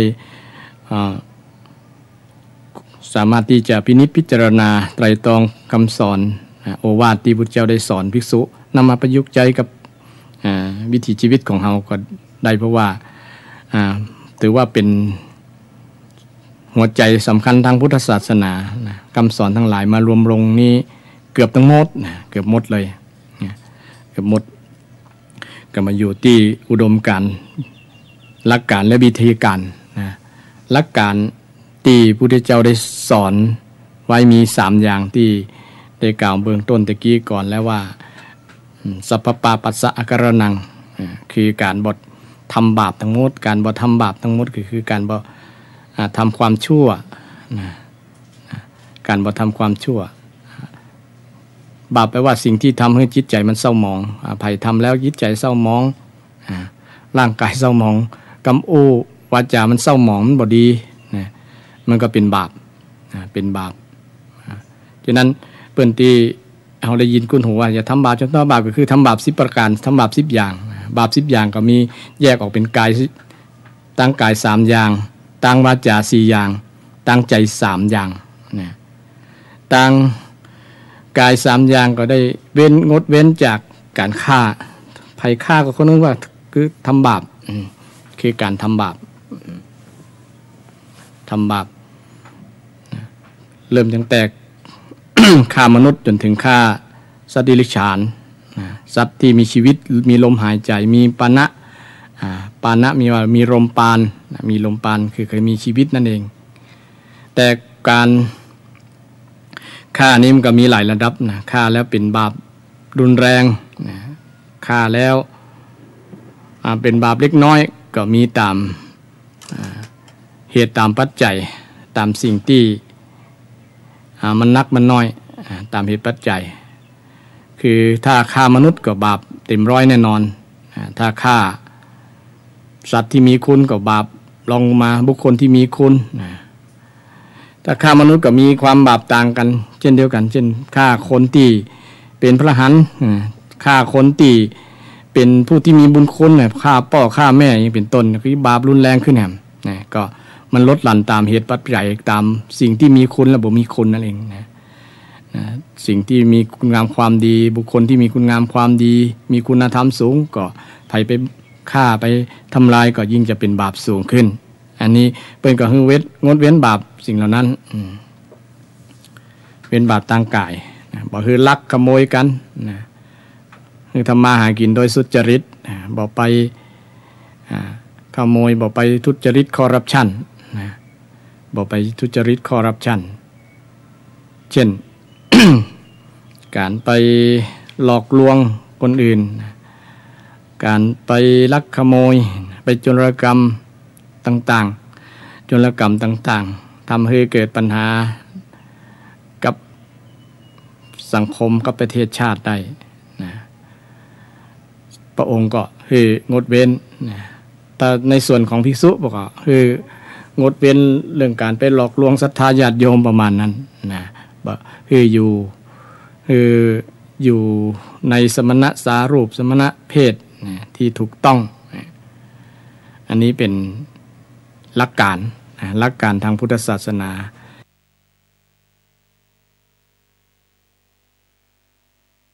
ที่บอกว่าเว้นจากบาปนะเห็นว่าเว้นจากบาปทั้งหมดทั้งปวงนะบอกคือประพฤติผิดในเรื่องเพศนะเรื่องเพศนะเช่นมีชู้มีกิ๊กมีอย่างประมาณนั้นอาจจะทำให้เดือดร้อนจะวาจาคือกรรมอูกรรมจานี่ก็คือเว้นนะเว้นจากคำพูดเท็จนะเป็นได้ถามว่าเป็นได้ตึงเป็นก็ว่ามันเป็นตุกเป็นโทษอย่างศรัทธาจะสังเกตเรื่องราวคนเป็นข่าวมาหลายเดือน 2-3 เดือนเกี่ยวกับเรื่องหวย30 ล้านใช่ไหมโยมก็เป็นสิ่งที่ชี้ชัดว่ามันต้องมีคนจุสักคนนะอาจจะจุคนใดคนหนึ่งนะคนหนึ่งแต่ต้องอู้เท็จแหละนะต้องปดแหละต้องมุสาละนะ ต้องจุละอาจจะเป็นผู้หมวดหรือว่าอาจจะเป็นครูก็ได้นะระหว่างตำรวจกับครูเนี่ยใครจะจุ นี่มันก็มาจากกำอูเนี่ยญาติโยมนะกำอูนะจะจุคนนะบ่ใช่จุคนน้อยๆนะจุคนทั่วประเทศจุคนทั่วโลกนะมันก็ทำให้เกิดความเดือดร้อนนะเดือดร้อนมันต้องมีคนจุสักคน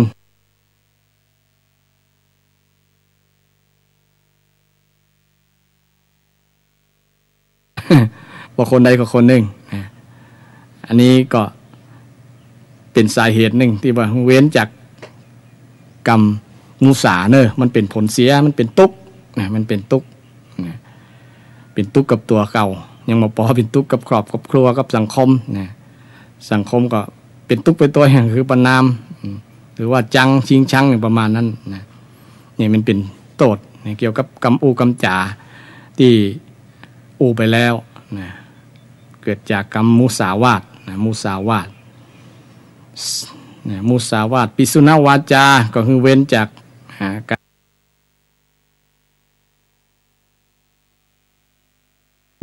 กล่าวคำส่อเสียดยุยงให้คนแตกสามัคคีแตกแยกกันนะเป็นสองฝักสองฝ่ายนะทำให้คนพิษหัวกันก็เป็นสิ่งเป็นกรรมอูที่ควรเว้นนะเป็นกรรมอูที่ควรเว้นพระสงฆ์ก็บอกยุยงสงฆ์แตกกัน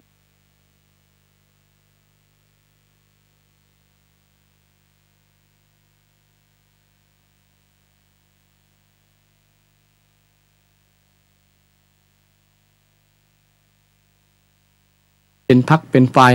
ไผที่ยุยงกับคนนั้นชื่อว่าบ่เว้นจากบาปดังวาจานะทำมือส่งเป็นพรรคเป็นฝ่ายเป็นพวก2 พวก 3 พวกนะเป็นสุนวาจาปิสุนวาจาแปลว่าวาจาที่เสียดนะส่อเสียดนะส่อเสียดทำให้คน2 ฝ่ายเข้าใจกันผิดแตกแยกกันนะเป็นพรรคเป็นฝ่ายแตกความสามัคคีนะก็ต้องอู้ด้วยกรรมอูตีแผ่ประกอบด้วยเมตตาธรรมนะเมตตาเป็นพื้นฐานนะแทนกรรมอูส่อเสียดนะ กรรมอูตีเว้นกรรมอูที่3ก็คือพรุสวาทนะเป็นกรรมอูที่หยาบคายนะฟังแล้วบ่ไพเราะนะบ่ไพเราะด่าคำแช่งนะแจ้งคือเป็นอันนั้นอันนี้นะกรรมหยาบคายนะเอากรรมอูที่มันฟังแล้วแสลงหูนะแสลงหูฟังแล้วบ่ม่วนนะคิงหาบาไฮเป็นต้นนี่ก็เริ่มหยาบแล้วนะใน เปิ่นจึงคือเว้นนะในหลัก กำอูกำจาในหลักทางพุทธศาสนาเพิ่นก็คือสอนเกี่ยวกับการใจกำอูที่ห้องว่าปิยวาจาเป็นกำอูที่ฟังแล้วลื่นหูฟังแล้วม่วนหูบ่กระทบกระทั่งไผบ่กระทบกระทั่งไผยกเว้นกระทบกระทั่งกิเลสเห็นเวลาจะสอนธรรมะเนี่ยถ้ากระทบกระทั่งกิเลสนี่ก็บ่เป็นกระทบกระทั่งกิเลสกระทบกระทั่งบาปนี่บ่เป็นหยังแต่สอนแล้วกระทบกระทั่งกิเลสนี่อนุโลมไปกรรมอูนั้นถึงแม้ว่าจะเป็นฟังแล้วบ่ม่วนแต่มันกระทบกระทั่งสำลอกกิเลสออกเนี่ยมันก็จะเป็นประโยชน์กับผู้คน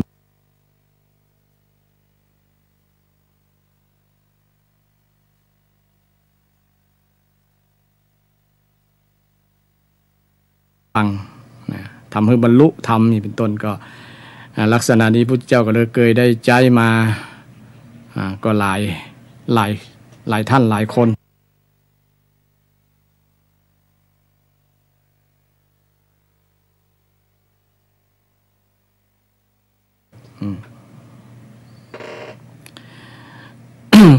อันนี้ก็เป็นวิธีที่เป็นหลักการไม่ใช่วิธีหลักก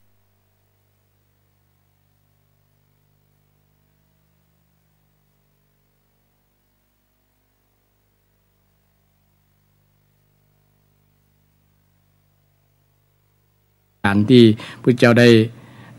ให้โอวาทไว้ 2,000 กว่าปีคือใจกำอูที่เว้นจากกำอูที่เป็นทุจริตนั่นเอง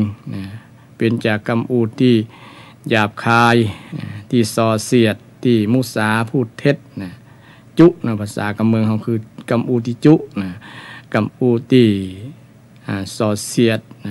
พูดให้คนแตกสามัคคีกำอูที่หยาบคายฟังแล้วบ่ม่วนก็เป็นกรรมอูที่ควรเว้นควรเว้นคือบ่ควรกระทำอาการนังแปลว่าไม่ควรกระทำบ่ควรกระทำเพราะว่าทำแล้วยังเป็นโทษเป็นทุกข์เป็นปัญหาขึ้นมากรรมอูข้อที่4ที่ควรเว้นก็คือกรรมอูที่สัมภัปลาภคือกรรมอูที่เพ้อเจ้อ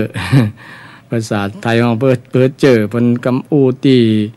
มันหาสาระบ่ค่อยได้หาสาระบ่ค่อยมีภาษาของเมืองเขาว่าอูไปเรื่อยเนาะอูเอาความมันว่าเอาอารมณ์ว่าเอาแต่กำอูตีไร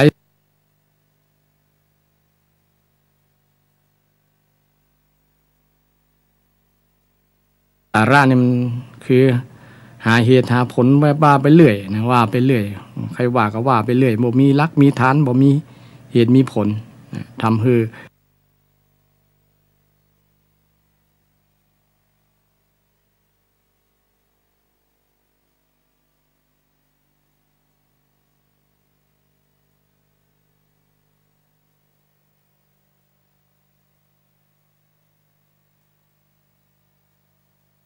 เกิดความเสียหายในภายหลังพุทธเจ้าก็ได้คืองดเว้นจาก กรรมอูเหล่านี้นะศรัทธาญาติโยมนะ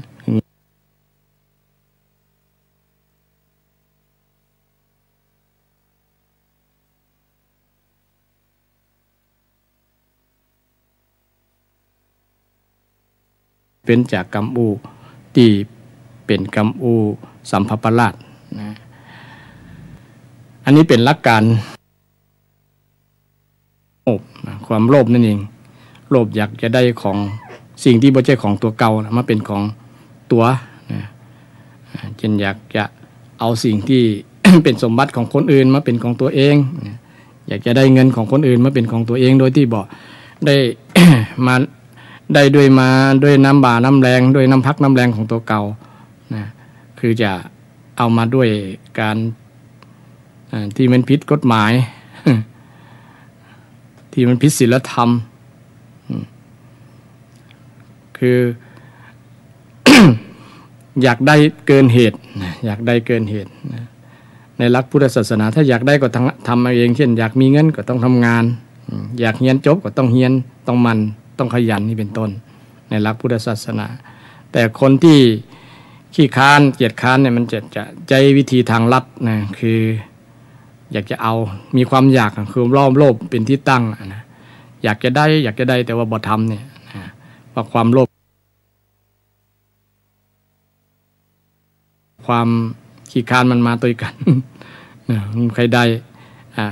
สิ่งที่ตนเองอยากจะได้แล้วบ่ทำมาด้วยความสุจริตสัมมาชีพ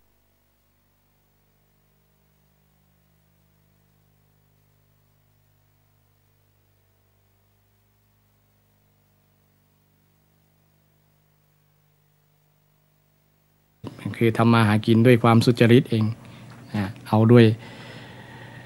สิ่งที่ผิดกฎหมายผิดศีลธรรมก็ทำให้เกิดความเดือดร้อนก็ถ้าความคิดอยากจะได้แบบเนี้ยมันเป็นโทษกับคนคิดเป็นโทษกับความคิดก็มีหลายคนที่คิดลักษณะอยากจะได้แต่บ่ทำเนี่ยอยากจะได้แต่ไม่ทำอยากจะเอามาแบบวิธีทางลัดรวยวิธีทางลัดเนี่ย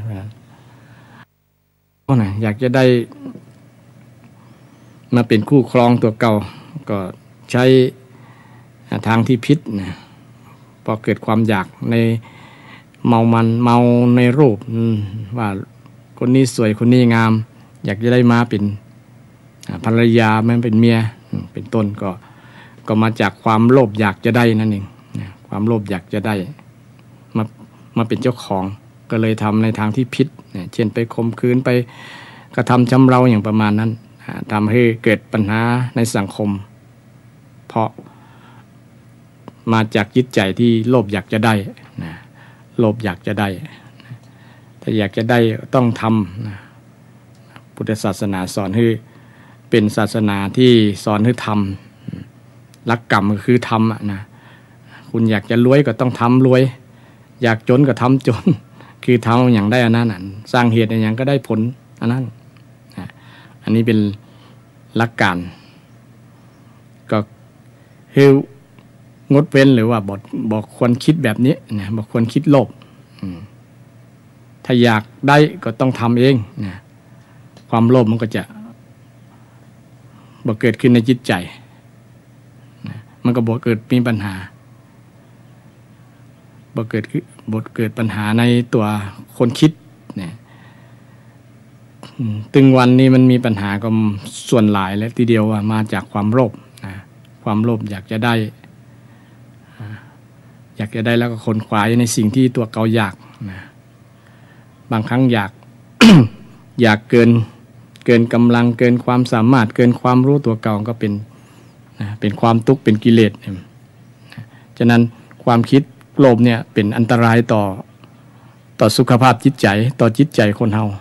พระองค์ก็คือหลักการไว้ว่าบ่ควรคิดแบบนี้บ่ควรทำบ่ควรคิดขี้โลภใครเป็นคนขี้โลภคนนั้นก็หาความสุขลำบากเพราะว่ามันเป็นบาป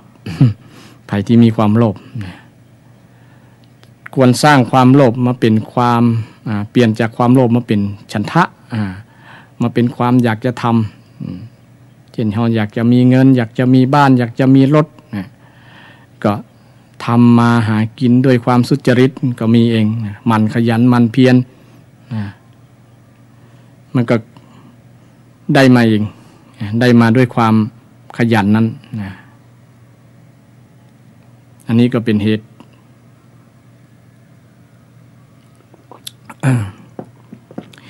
เป็นสิ่งหนึ่งที่ พุทธเจ้าได้ให้โอวาทไว้ว่าควรที่จะบอกควรที่จะมีความโลภเกิดขึ้นในใจอันที่สองก็คือบ่พยาบาท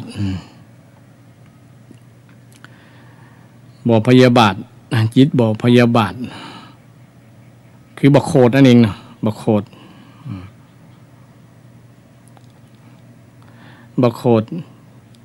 ภัยที่มีความโกรธในเกิดขึ้นในจิตใจนะถือว่าบาปเกิดขึ้นแล้วสร้างบาปให้เกิดขึ้นในจิตใจ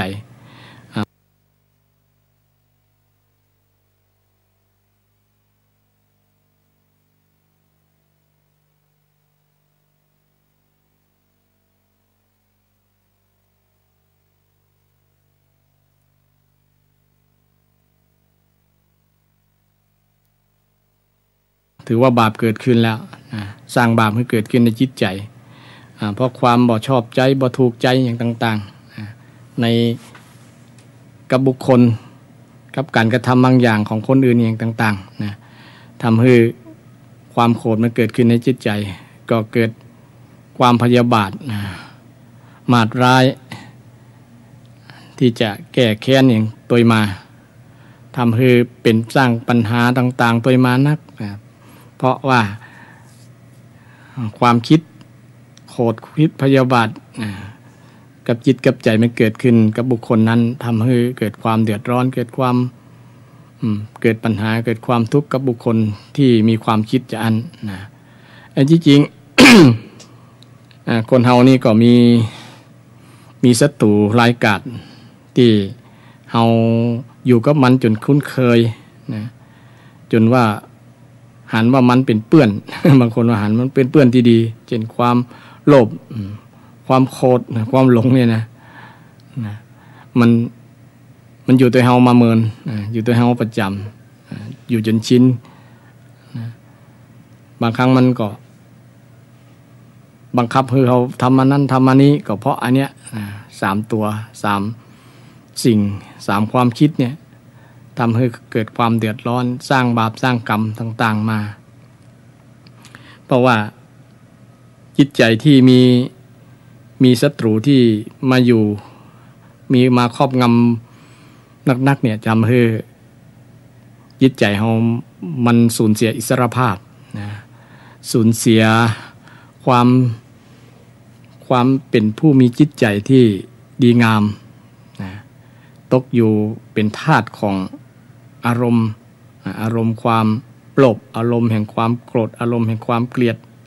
อารมณ์หลายๆอย่างที่มันเป็นกิเลสที่เป็นเหตุให้จิตใจมันเศร้าหมอง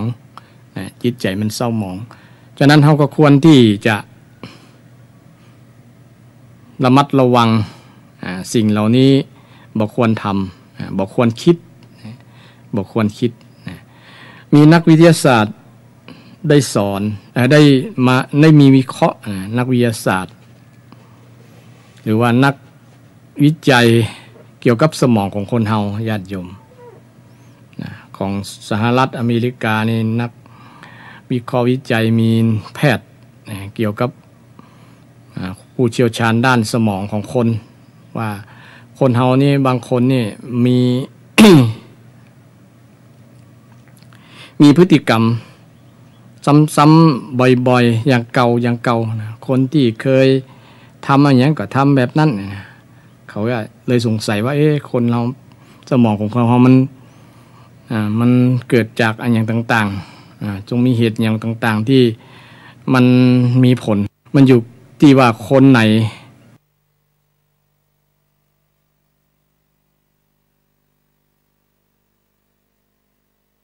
ย้ำคิดย้ำทำบ่อยๆในสิ่งนั้นมันส่วน2 สมองเนี่ยมันก็จะเพิ่มพูนสั่งสมเกี่ยวกับพฤติกรรมนี้บ่อยๆทำให้มันมีการพัฒนาถ้าในด้านลบมันก็ไปในด้านลบบ่อยๆนะมันเจริญขึ้นในทางด้านลบในด้านบวกนะเช่นคิดในสิ่งที่ดีคิด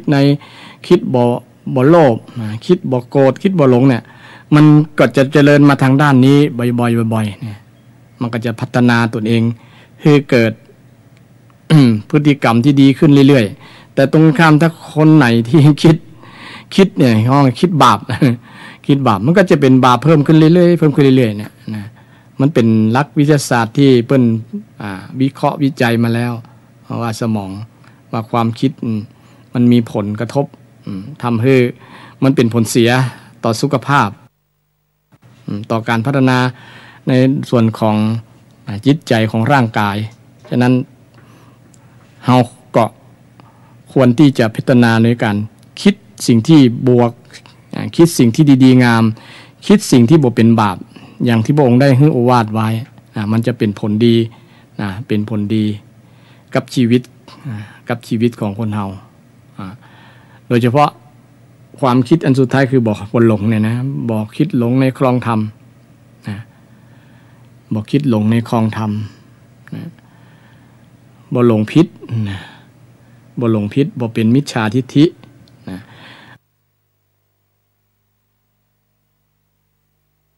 มิจฉาทิฏฐิก็คือความหันผิดเนี่ยเช่นหันว่าทำดีบ่ได้ดีทำชั่วบ่ได้ชั่วเนี่ยก็เป็นความหันผิดนะเป็นมิจฉาทิฏฐิพ่อแม่บ่มีคุณ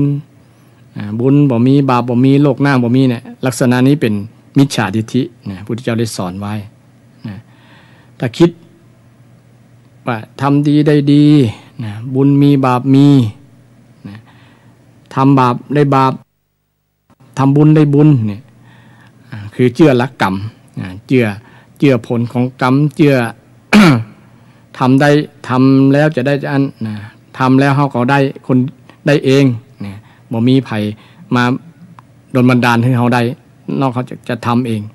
ลักความเชื่อแบบนี้เป็นความเชื่อที่สัมมาทิฏฐิเป็นเพราะว่าสัมมาทิฏฐิโดยเฉพาะเชื่อเรื่องอริยสัจสี่ที่พระพุทธเจ้าได้สอนไว้คือเชื่อแบบมีเหตุมีผลอริยสัจสี่ศรัทธาก็คงคุ้นเคยดีว่าอริยสัจสี่มีทุกข์สมุทัยนิโรธมรรคทุกข์ก็คือตัวปัญหาสมุทัยก็คือเหตุทำให้เกิดปัญหานิโรธก็คือความดับปัญหามรรคก็คือวิธีที่จะแก้ปัญหาคือมีความเห็นลักษณะนี้เห็นอริยสัจสี่เห็นแบบลักษณ์ของอริยสัจสี่เนี่ยจะเป็นความเห็นที่ห้องว่าสัมมาทิฏฐิสัมมาทิฏฐิเช่นเฮามีปัญหาเนี่ยก็รู้ว่าเฮามีปัญหาอย่างพ้องที่เฮาอยู่ในปัจจุบันเนี่ยมีปัญหาอย่างมีปัญหาเรื่องเศรษฐกิจกะปัญหาเรื่องครอบครัวปัญหาเรื่องความบ่เข้าใจ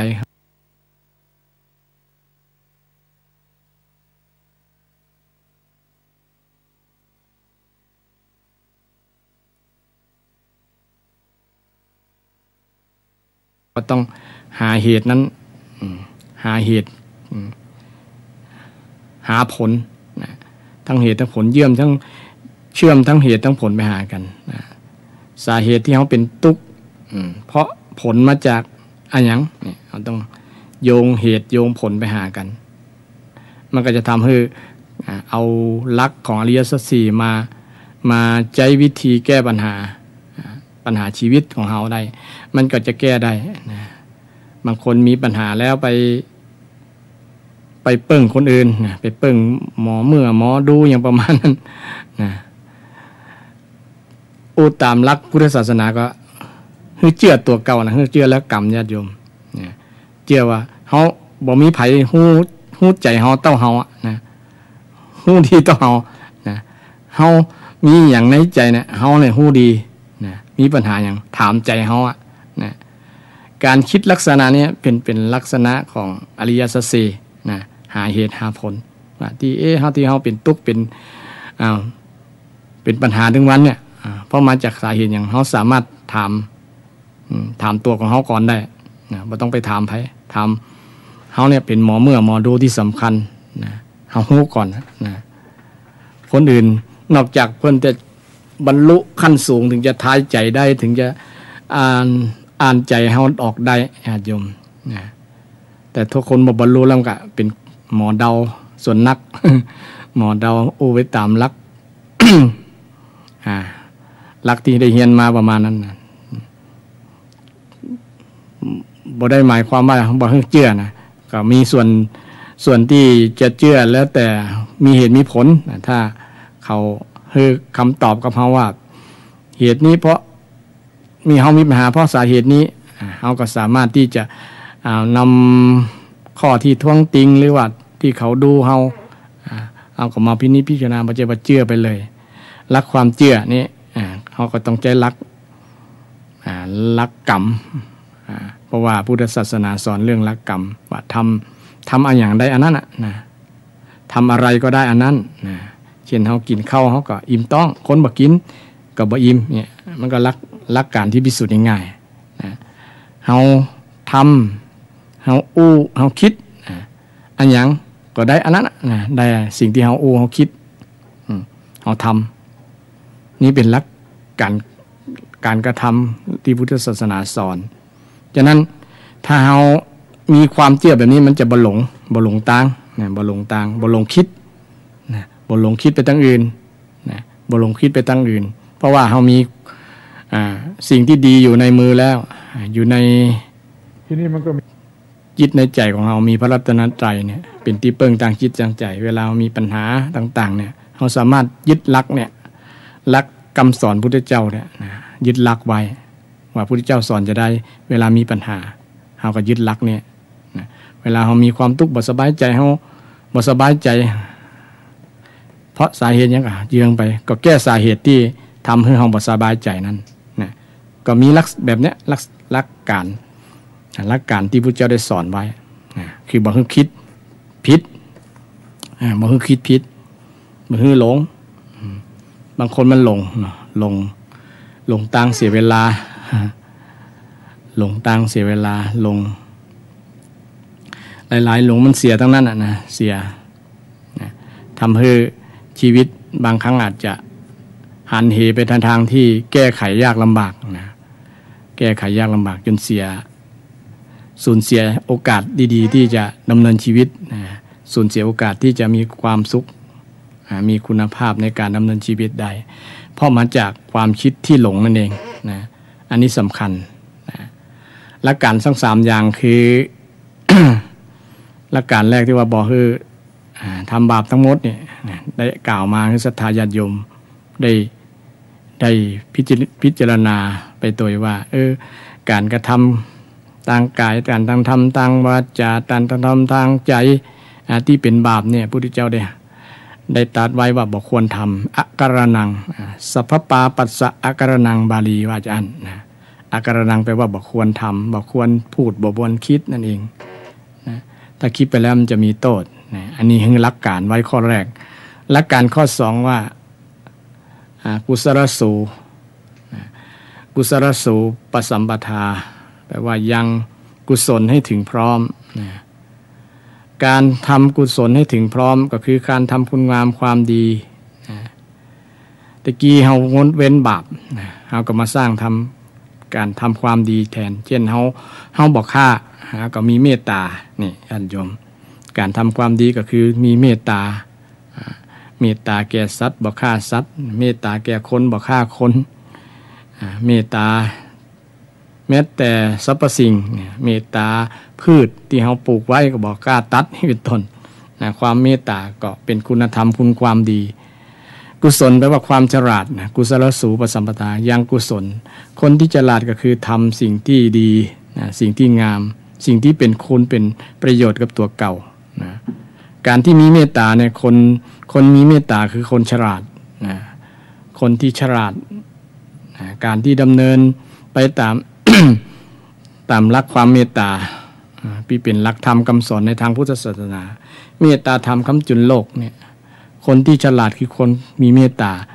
คนที่บ่ฉลาดคือคนที่บ่มีเมตตาคือคนที่ขี้โคตรที่อารมณ์งุดงิดเนี่ยเป็นต้นมันบ่ฉลาดบ่ฉลาดบ่ฉลาดคนที่ฉลาดก็คือคนที่มีเมตตามีเมตตาธรรมคนที่ฉลาดคือคนที่ทำมาหากินด้วยสุจริตแต่คนที่บ่ฉลาดคือคนที่ไปลักขโมยของคนอื่นทำมาหากินบางคนอาจจะแย้งคนฉลาดกับเขาบอกต้องใช้แรงอย่างนักคิดไปนี่สัมหาอย่าซ้ำจะเป็นมิจฉาทิฏฐินะรอกันไปลักขโมยเปิ้นบ่มีไผทำมาหากินแล้วรอลักของกันแล้วกันนะคิดแบบนี้ก็บ่มีไผทำการทำงานเนาะญาติโยมคนที่ฉลาดต้องทำมาหากินเองเนี่ยบางคนยิ่งมีความคิดว่าการทำมาหากินมันลำบากมันตุกนี่จริงเขามองในแง่ดีว่าการทำงานนี่มันเป็นการออกกำลังกายนะใจกำลังกายเป็นการบริหารกายบริหารร่างกายคือร่างกายมันแข็งแรงนี่แต่บางคนส่วนหนึ่งไปมองว่าเป็นตุกก็เลยอาจจะเอาตังลัด เป็นทุจริตคอร์รัปชันอย่างประมาณนั้นมีหลายๆบ่อยากตุกมองในเรื่องตุกเลยขี้ค้านไปเนี่ย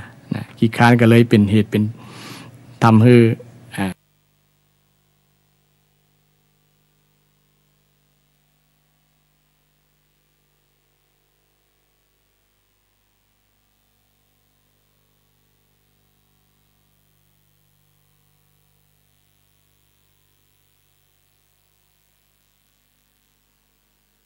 เอาไปก็มาก็ถูกสังคมลงโทษอยู่ในคุกในตารางนะในคุกในตารางแต่ที่สำคัญธรรมชาติที่เกิดกับจิตเขาลงโทษจิตใจของเขาธรรมชาติมันลงโทษเองลงโทษบุคคลที่มีการกระทำที่บ่ฉลาดเนี่ยที่ห้องว่ากุศลกุศลคนที่ฉลาดต้องทำสิ่งที่บ่เกิดความเดือดร้อนกับตัวเองเช่นการเว้นคนมีเมตตาเนี่ยไปทางได้คนกะหักบ่มีไผจังหรอกคนจังคนมีเมตตาก็แสดงว่าคนนั้นเป็นคนพาลคนพาลบ่ยอมรับความดีงามคือเป็นคนบ่ฉลาดคนฉลาดย่อมยินดีกับคนที่มีเมตตามีเมตตาเป็นคนที่บ่มีโทสะบ่โหดร้ายบ่โหดร้ายเป็นคนที่เย็นเข้าใกล้แล้วสบายฉะนั้นพระสงฆ์องค์เจ้าพระเถรานุเถระครูบาอาจารย์บางรูปบางตนเพิ่นตนห่อมีตนเมตตาเพิ่นจะจิตของเพิ่นจะมีเมตตาบอกเพิ่นจะบ่ฆ่า ในคำว่าฆ่าเนี่ยบ่มีในจิตใจท่านท่านมีเมตตาทำแก่ทุกสรรพสัตว์สัพเพสัตตาการฆ่าจะบ่เกิดกับท่านเลยฉะนั้นคนที่มีเมตตาจึงเป็นคนฉลาดเป็นคนที่ทำให้อานิสงส์ทำให้ผลของความมีเมตตาเนี่ยมันเกิดขึ้นกับบุคคลนั้นในหลักเมตตาสูตรเนี่ยมีอานิสงส์ตั้ง11อย่างก่อนเนาะญาติโยมนอนก็เป็นสุขรับก็เป็นสุขบ่ฝันร้ายเนี่ยอานิสงส์เกี่ยวกับเมตตาลองสังเกตดูว่าเฮานอนแล้วนอนรับม่วนก็รับดีก็นอนเป็นสุข ตื่นมาเป็นสุขก็นอนอิ่มสบายก็นอนอิ่มนอนเต็มรับม่วนบางคนนี่มันบ่มีเมตตามันฝันอย่างต่างๆเป็นฝันอกุศลรับแล้วบ่ม่วนรู้สึกว่าบ่ได้รับได้นอนมันฝันตลอดเพราะว่าบ่ได้แผ่เมตตาบ่ได้แผ่เมตตาคนที่มีเมตตาเนี่ยมันจะนอนม่วนนอนสบายพุทธเจ้าตัดไว้เนี่ยว่าจะบ่ใช่ตมาโอ้ในศรัทธาตัดไว้อานิสงส์เมตตา11อย่าง11อย่างมีบุคลิกผิวพรรณผ่องใสประมาณนั้นมีเมตตาเนี่ยนะคนที่ฉลาดกุศลสูปสัมปทานหลักการประการที่2เรื่องหลักการที่2ว่าคนที่ฉลาด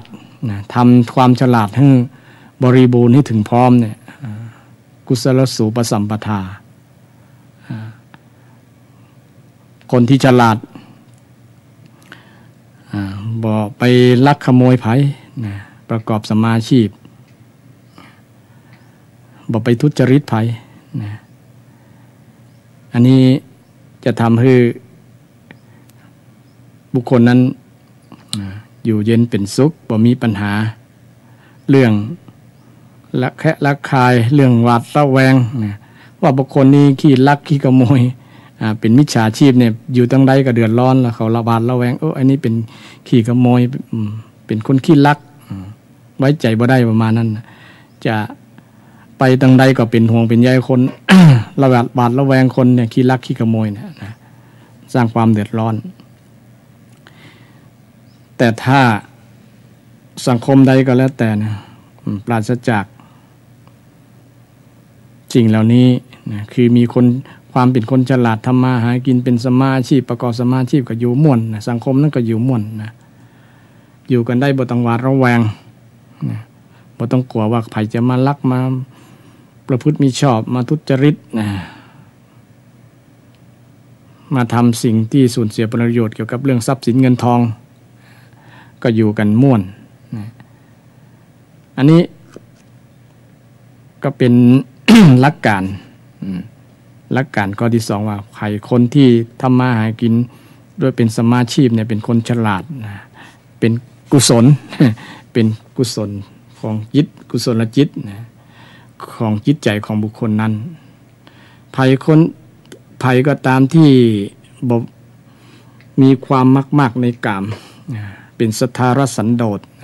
ยินดีในสามีภรรยาเนี่ยบุคคลนั้นชื่อว่าเป็นคนฉลาดแต่สังคมส่วนหนึ่งว่า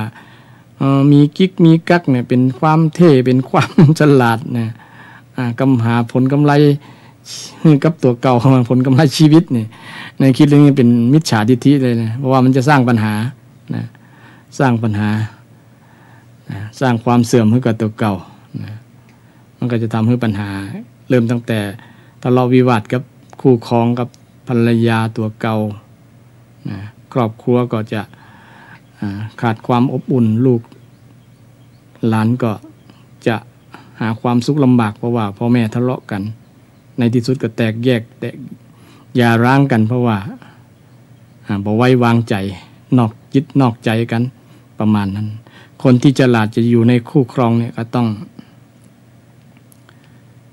งฮักเดียวใจเดียวนะเป็นสัทธารสันโดษ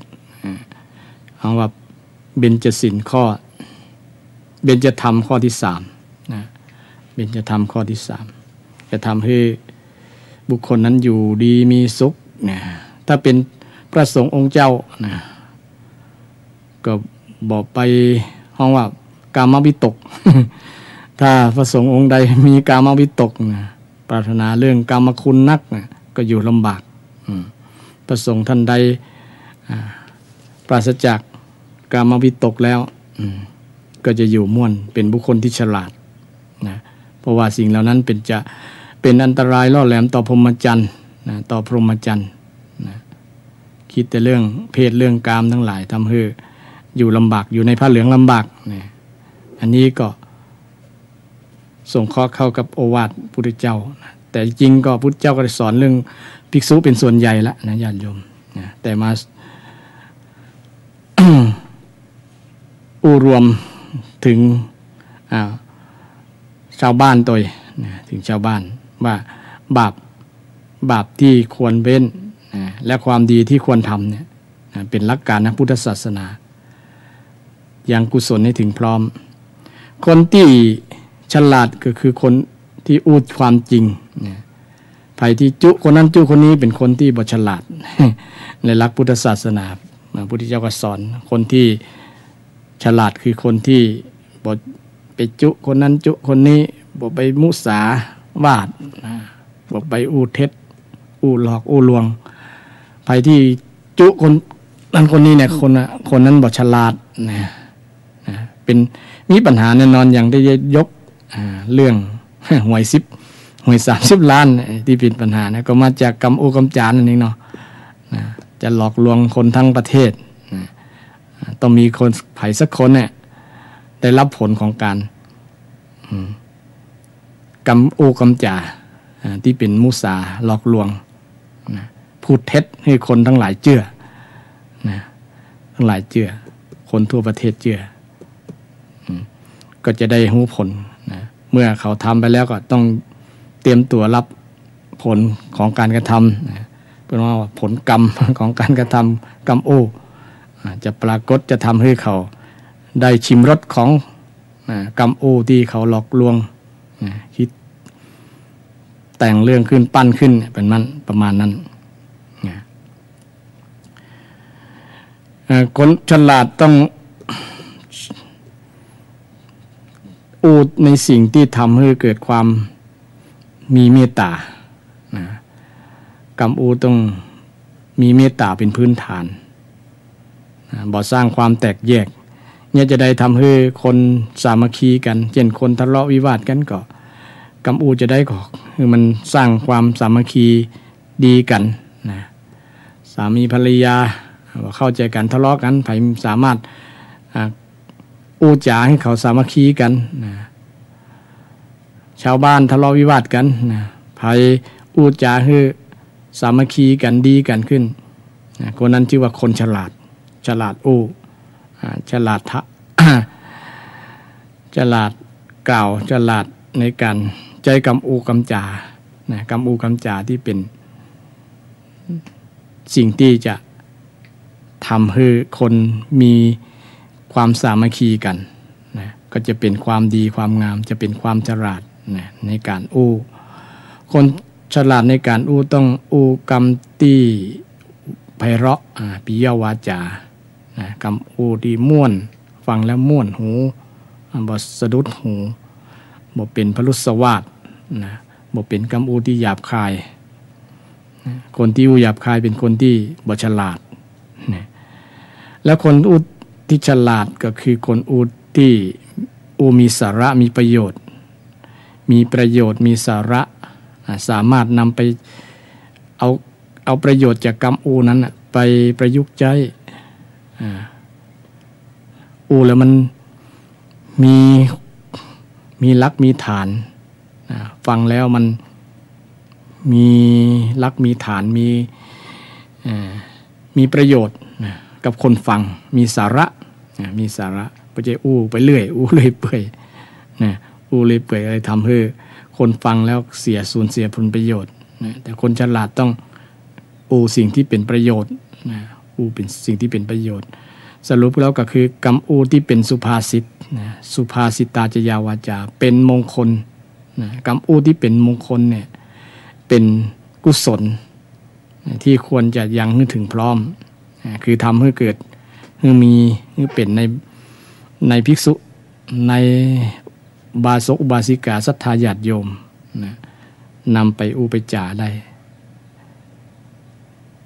คนที่ฉลาดก็คือคนคิดมีเมตตาคนคิดแบบมีเมตตาธรรมคิดแบบบ่โลภคิดแบบคิดที่จะคนที่คิดที่จะเนี่ยคือคนที่บ่หันแก่ตัวคือบ่โลภมากหันคนอื่นแล้วมีความสุขหันคนอื่นมีได้อย่างตัวเก่าได้เคยเฮาได้กินข้าวล้ำอยากให้คนล้ำเหมือนตัวเฮาก็แบ่งปันแจกกันอาหารการกินคนแต่ก่อนเนี่ยพริกมีบ้านเนื้อเกลือมีบ้านไตเนี่ยนะก็จะแบ่งปันความสุขให้กันนะคือบ่โลภคือบ่หันแก่ตัวแต่เดี๋ยวนี้สังคมส่วนหนึ่งส่วนใหญ่ด้วยซ้ำนะหันแก่ตัวนะบ่แบ่งปันนะบ่ให้อภัยกันประมาณทำให้สังคมบ่น่าอยู่นะถ้าคนฉลาดต้องเปลี่ยนจากความคิดมาเป็นความคิดที่อยากจะบ่เป็นความคิดที่อยากจะเอานะความคิดที่อยากจะเนี่ยมันสบายใจนะสบายใจนะเฮาบ่จำเป็นต้องสิ่งของอย่างนะเฮามีอย่างก็มีนักมีหลายสิ่งที่กันได้นะเพราะ ในร่างกายของคนเรานี่พระพุทธเจ้าก็ได้ตรัสสอนว่ามันเป็นประโยชน์เกื้อกูลที่จะเกื้อกูลต่อกันได้นะเช่นกำอูกำจาที่ม่วนๆก็เป็นประโยชน์นะก็เป็นการให้กำอูที่ม่วนกำหูนะการช่วยเหลือเกื้อกูลด้วยกำลังกายบ่ต้องเสี่ยงสตางค์ก็เป็นประโยชน์เกื้อกูลต่อกันนะเบิ่งปลาอาศัยกันนะบ่จิบาจี้แฮงประมาณนั้นนะแต่บางคนจี้บาจี้แฮง บ่ช่วยเหลือเกื้อกูลกันนะบ่อนุเคราะห์สงเคราะห์กันสังคมก็หันแก่ตัวนะเป็นเรื่องโลภะนั่นนะละโมบอยากจะได้ตัวเก่าอย่างเดียวผลประโยชน์เข้าตัวเก่าอย่างเดียวถ้ากูบ่ได้มึงก็บ่ต้องได้ประมาณนั้นนะคิดเห็นแก่ตัวเรื่องนี้ก็ทำให้สังคมเกิดปัญหาตั้งแต่คนคิดลักษณะนั้นแล้ว อันนี้ก็เป็นหลักการทางพุทธศาสนาที่พระพุทธองค์ได้สอนไว้ได้ 2,000 กว่าปีแล้วญาติโยมให้คนเราได้เป็นผู้ที่ฉลาดในการดำเนินชีวิตในวันสำคัญทางพุทธศาสนาวันมาฆบูชาพระพุทธเจ้าได้มอบหลักการว่า3อย่าง1คือบกธรรมบาปต้องโมดสัพพปาปัสสะอาการนัง2กุศลสูปสัมปทาแปลว่าการทำความฉลาดให้ถึงพร้อมการทำกุศลนั่นแหละกุศลแปลว่าความฉลาดกุศลเราได้ยินบุญกุศลกุศลแปลว่าความฉลาดความฉลาดพยฉลาดก็พยฉลาดทำพยฉลาดพยฉลาดคิดคนนั้นก็จะมีชีวิตที่ดีงาม ชีวิตที่ดีงามเกิดขึ้นหลักการที่3สัจจิตาปริโยทปนังนะอันนี้ก็เป็นหลักการ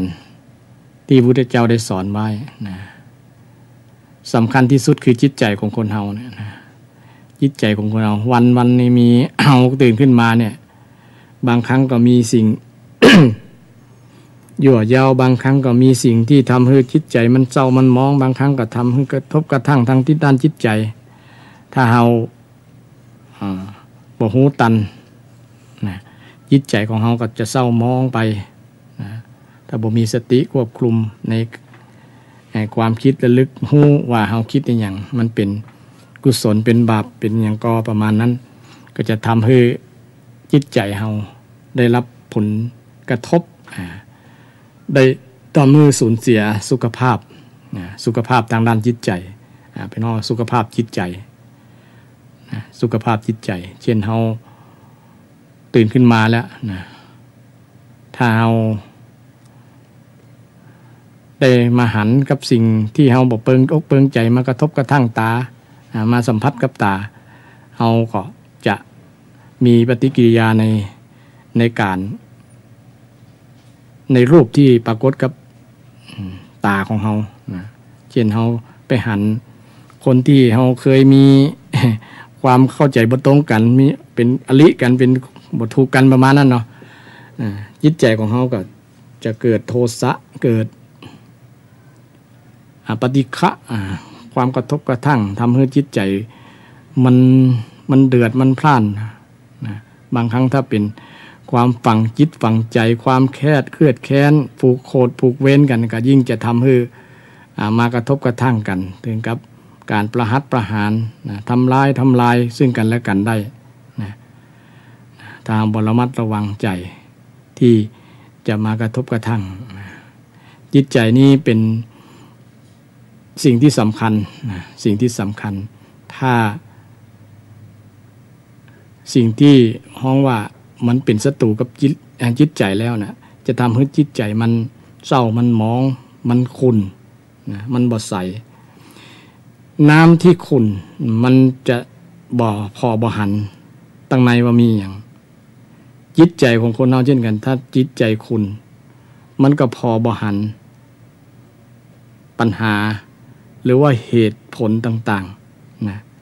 มันก็จะมืดจะบอดทำไปด้วยความมืดความบอดทำไปความมืดความมัวมันเพราะว่ามันขุ่นแล้วหรอมันบ่หันอย่างเนาะมันบ่หันอย่างเหมือนกับเฮาบุญไปทางใดก็บ่เหมือนกับเฮาตาบอดเนาะจะบุญไปทางใดก็บ่ฮู้นะทางใดทางออกทางที่ไปก็บ่ฮู้นะฉันใดก็ฉันนั้นถ้าจิตใจเฮามันขุ่นมันมัวมันเศร้ามันหมองมันกับใจมืดบอดเนี่ยอันตรายในการดำเนินชีวิตนะพุทธเจ้าก็เลยวางหลักการไว้ว่าเนี่ยจะได้ให้ใจมันสะอาดนะใจสะอาดจากความโลภความโกรธความหลงนะ3อย่างนี่แหละเป็นตัวสำคัญเป็นกิเลสที่จะทำให้จิตมันเศร้ามันหมองมันขุ่นนะฝุ่นตลบอบอวนนะเพราะว่าอารมณ์ของจิตใจนะมันถูกสิ่งเรามากระทบสิ่งเรานั่นก็คือโลภะโทสะโมหะนี่นะมากระทบจิตกระทบใจทำให้ใจมันขุ่นมันมัวมันเศร้ามันมองนะมันวุ่นวายมันเดือดมันพล่านนะทำให้เฮาได้รับความเดือดร้อนนะเมื่อมันโกรธขึ้นมานะก็จะแสดงปฏิกิริยาในการที่จะทำร้ายกันถ้ามันโลภขึ้นมาก็แสดงปฏิกิริยาอยากจะเอาสิ่งที่ต้องการอยากจะได้นะก็จะเอาอย่างที่ใจมันต้องการนะใจมันสั่งนะความโลภมันสั่งความโกรธมันสั่งนะความหลงมันสั่งนะมันก็จะทำให้สูญเสียเกิดความเสียหายกับจิตใจของเฮานะฉะนั้นสิ่งที่สำคัญก็คือระมัดระวังจิตใจบอกคืออกุศลทั้งหลายเกิดขึ้นในจิตใจระมัดระวัง จิตเตนะสังวโรสาธุการระวังจิตใจเป็นความดีงามเป็นการระมัดระวังการใจบ่ฮือคิดในทางที่เป็นอกุศลในสิ่งที่บ่ฉลาดอย่างที่กล่าวมาแล้วคนที่คิดโลภคนที่คิดโกรธคนที่คิดหลงเนี่ยเป็นคนที่บ่ฉลาดมันมีแต่โทษเกิดกับบุคคลนั้นกดบุคคลนั้นแม้แต่พระสงฆ์องค์เจ้าก็เช่นเดียวกันก็ระมัดระวังถ้าสิ่งเหล่านี้เกิดขึ้นก็จะทำให้เกิดความเดือดร้อนอยู่ในผ้าเหลืองลำบากเกิดอยู่ในความผ้าเหลืองลำบากอันนี้เป็นโอวาทของพระสัมมาสัมพุทธเจ้าโอวาทปาติโมกข์ในส่วนของหลักการมี3อย่างคือไม่ทำบาปทั้งปวงข้อ2ทำกุศลให้ถึงพร้อมข้อที่3ทำจิตให้ผ่องแผ้วหรือให้บริสุทธิ์ให้สะอาดนั่นเองปริโยทัปปนังว่าให้ขาวรอบให้สะอาดให้ผ่องแผ้วผ่องแผ้วก็คือมันใสสะอาดนะเนาะใสสะอาดมันจะหันชัดเจนที่จะเตียวเดินไปทางหน้า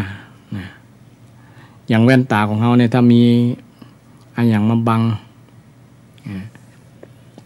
ฝุ่นมาบังอย่างมาบังก็หันบ่ชัดนะเวลาสังเกตเวลาเขาจะขับรถขับลาเนี่ยต้องใช้สายตาถ้ามีฝุ่นมีอย่างมาบังก็อาจจะเกิดอุบัติเหตุได้ฉันใดก็ฉันนั้นจิตถ้ามีฝุ่นคือกิเลสมาบังใจฝุ่นคือกิเลสคือฝุ่นคือสิ่งที่ทำให้จิตมันขุ่นมันมัวมันบ่สะอาดมันสกปรกจิตสกปรกก็จะอันตรายต่อบุคคลนั้นเองพุทธองค์ถึงได้มอบความรักในส่วนนี้บอกว่าพุทธศาสนิกชนทั้งหลาย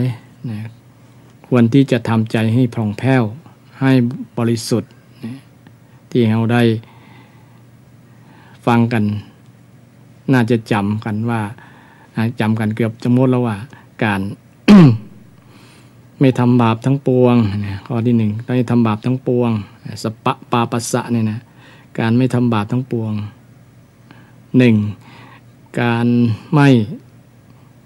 การยังกุศลให้ถึงพร้อม1การทำจิตให้ผ่องแผ้วทำ3อย่างเป็นหลักการเป็นโอวาทในคำสอนของพระพุทธเจ้าโอวาทปาติโมกข์โอวาทปาติโมกข์ของพระพุทธเจ้าแล้วทีนี้ เราได้เรียนรู้อุดมการณ์และหลักการอุดมการณ์4อย่างหลักการ3อย่างแล้วก็มีวิธีการมันก็ต้องมีวิธีในวิธีการนี้พุทธเจ้าก็ได้สอนในโอวาทปาติโมกข์ไว้ว่าอนุปคาโตมันมี6อย่าง1อนุปคาโต2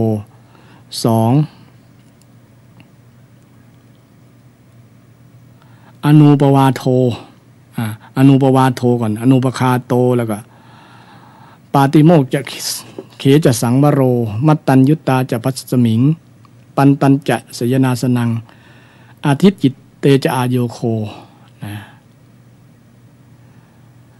มี6อย่างมี6อย่างอย่างแรกข้อแรกมี6ข้อข้อแรกก็ว่า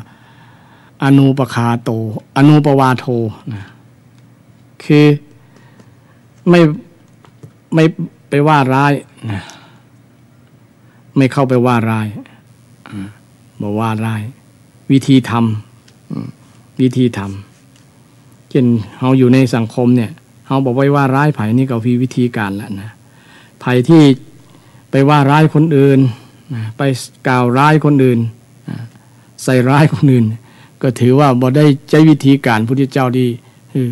บอกว่าจะตุเจ้าพระสงฆ์องค์เจ้าก็เช่นเดียวกันไปว่าร้ายรูปนั้นรูปนี้ก็มีวิธีการในหลักการพระวินัยถ้ามีไผที่ทำบ่ถูกบ่ต้องก็มีหลักอยู่พระสงฆ์ก็มีหลักที่จะแก้ไขในปัญหาที่พระสงฆ์ที่ทำผิดวินัย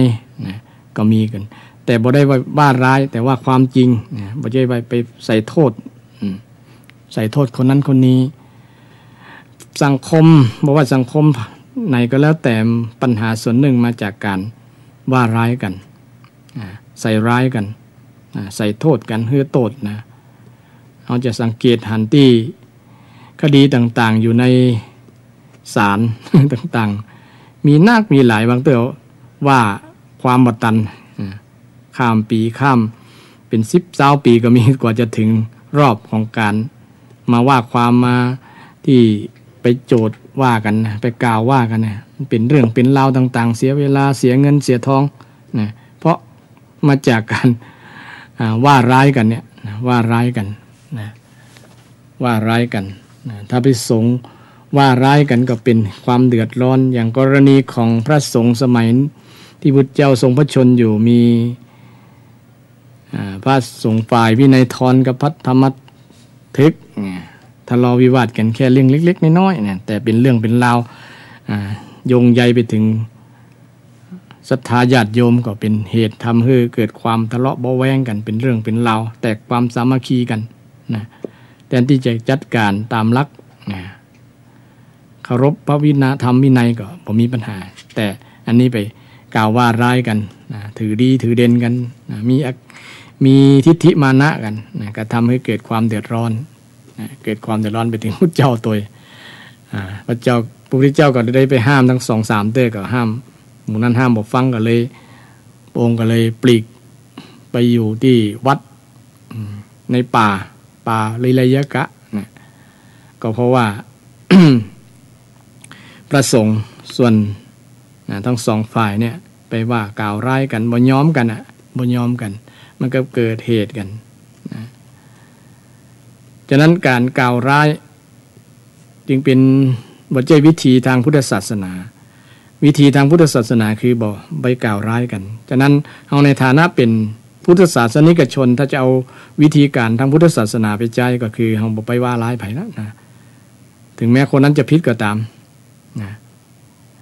มันเป็นเรื่องกฎสังคมนะเป็นเรื่องกฎหมายนะเป็นเรื่องกฎหมายเป็นเรื่องเจ้าหน้าที่ที่จะดูแลความเรียบร้อยนะแต่ถ้าจะว่าในลักษณะของความปรารถนาดีนะคือเตือนกันนะเนี่ยอันนี้บ่ถูกเน้อบ่นั่นเน้อบ่ใช่ว่าไปว่าด้วยอารมณ์ความโกรธความบ่ชอบนะถ้าลักษณะนั้นก็จะเป็นว่ากล่าวร้ายนะบ่ใช่ความปรารถนาดีนะคนที่ปรารถนาดีก็เตือนด้วยแบบบัณฑิตเตือนกันนะเตือนว่าอันนี้บ่เหมาะบ่สมนะคนที่ถูกกล่าวร้ายก็จะไปโกรธนะคนที่ถูกว่านะจะไปโกรธเป็นว่าด้วยความปรารถนาดีด้วยความเป็นห่วงเป็นใยเตือนสติกันลักษณะนี้ก็ชื่อว่ากล่าวร้ายนะแต่ด้วยความเจตนาดีเจตนาด้วยความเมตตาแต่ถ้ากล่าวร้ายนี่คือมันบ่มีเหตุนะคือด้วยความชิงชังด้วยความบ่ชอบอันอย่างประมาณนะไปว่าร้ายกันอนุปวาโทนะไปดูหมิ่นดูแคว้นอย่างประมาณนั้นนะดูหมิ่นดูแคว้นกันทำให้เกิดความบ่ชอบกระทบกระทั่งบ่ชอบอกชอบใจกันนะเกิดการกระทะเลาะวิวาทกันในที่สุดก็เกิดการบาดหมางแตกแยกแตกสามัคคีนะพิษกันนะชั่วข้ามภพข้ามชาติไปเลยก็มี มาจากการว่าร้ายกันนะการว่าร้ายอนุปวาโทข้อที่2วิธีนี้เป็นวิธีที่พุทธศาสนาที่ยึดถือมาตั้งแต่ในพระพุทธองค์พระองค์ถึงแม้ว่าไผจะมาฆ่าพระองค์ก็ไม่เคยโต้ตอบมาเพราะลักวิธีการเนี่ยเป็นวิธีทางพุทธศาสนาจะบอกไปฆ่าตอบเขามาฆ่าแล้วจะบอกฆ่าตอบนะอนุปคาโตนะบอกประหัตประหารบอกทำตอบนะเพราะว่ามันมีคำสอนว่าใครที่โกรธตอบคนที่โกรธนะคนที่โกรธตอบนั่นนะเลวกว่า เนี่ยเลวกว่าคนที่โกรธครั้งแรกฟังแล้วก็เป็นสิ่งที่ น่าคิดเช่นเดียวกันถ้าคนเท่าสามัญธรรมดาก็คิดว่าโอ้มันบ่เป็นธรรมก็เขาต้องโคตอบก็ต้องเอาคืนกับประมาณนั้นแต่ในหลักวิธีการพุทธศาสนาการตีเฮาบ่ไปฆ่าบ่ไปประหัตประหารบ่ไปทำตอบคืนตอบแทนคืนมันเป็นวิธีการคือวิธีการที่จะเอาชนะคนดีด้วยความดีนะคนดีด้วยความดีนะคนดีทำดีแล้วเนี่ยมันถึงชนะได้นะชนะได้ในที่สุดมึงก็ดึงยอมคนที่ทำดีแต่ถ้าเอาชั่วไปปะทะกันนะคือบ่ยอมกันมันก็เป็นไฟทั้งสองด้านเขาเป็นน้ำเนี่ยน้ำย่อมดับไฟน้ำก็คือความน้ำเมตตาธรรมนะเมตตาบ่อาฆาตบ่พยาบาทบ่ปองร้ายไผแผ่ซัพเพสัตตานี่เป็นวิธีการทางพุทธศาสนาคือแผ่เมตตากันและกันบอกว่าจะเกิดมาเป็นคนในซีกโลกตั้งใดก็ตามนับถือศาสนาอย่างก็พุทธศาสนาของเฮาญาติโยมคือแผ่เมตตาคือบ่เบียดเบียนไผนะคิดดีกับคนอื่นบ่ไปคิดร้ายนะพระองค์ก็คือรักวิธีการว่าบ่ไปเบียดเบียนไผบ่เบียดเบียนคนอื่นอนุปะคาโตนะข้อที่3ว่าปาติโมกเขจะสังวโรอันนี้เป็นสอนตุเจ้าคือสำรวมในพระปาติโมกข์คือสำรวมในศีลนั่นเองถ้าเป็นชาวบ้านก็คือมีศีล5เขาเนี่ยเนาะศีล5รักษาศีล5ศีล8สำรวมก็คือระมัดระวังบ่ฮือฆ่าระมัดระวังบ่ฮือลักระมัดระวังเรื่องเพศเรื่องกามมคุณระมัดระวังเรื่องกำอูระมัดระวังเรื่องสิ่งเสพติดที่จะทำให้มึนเมาสุราเมลัยเป็นต้นเนี่ยเอากับเป็นวิธีการที่โอวาทให้ภิกษุว่าระมัดระวังสำรวมในปปาติโมกข์นั่นก็คือศีลคือศีลนั่นเองข้อที่4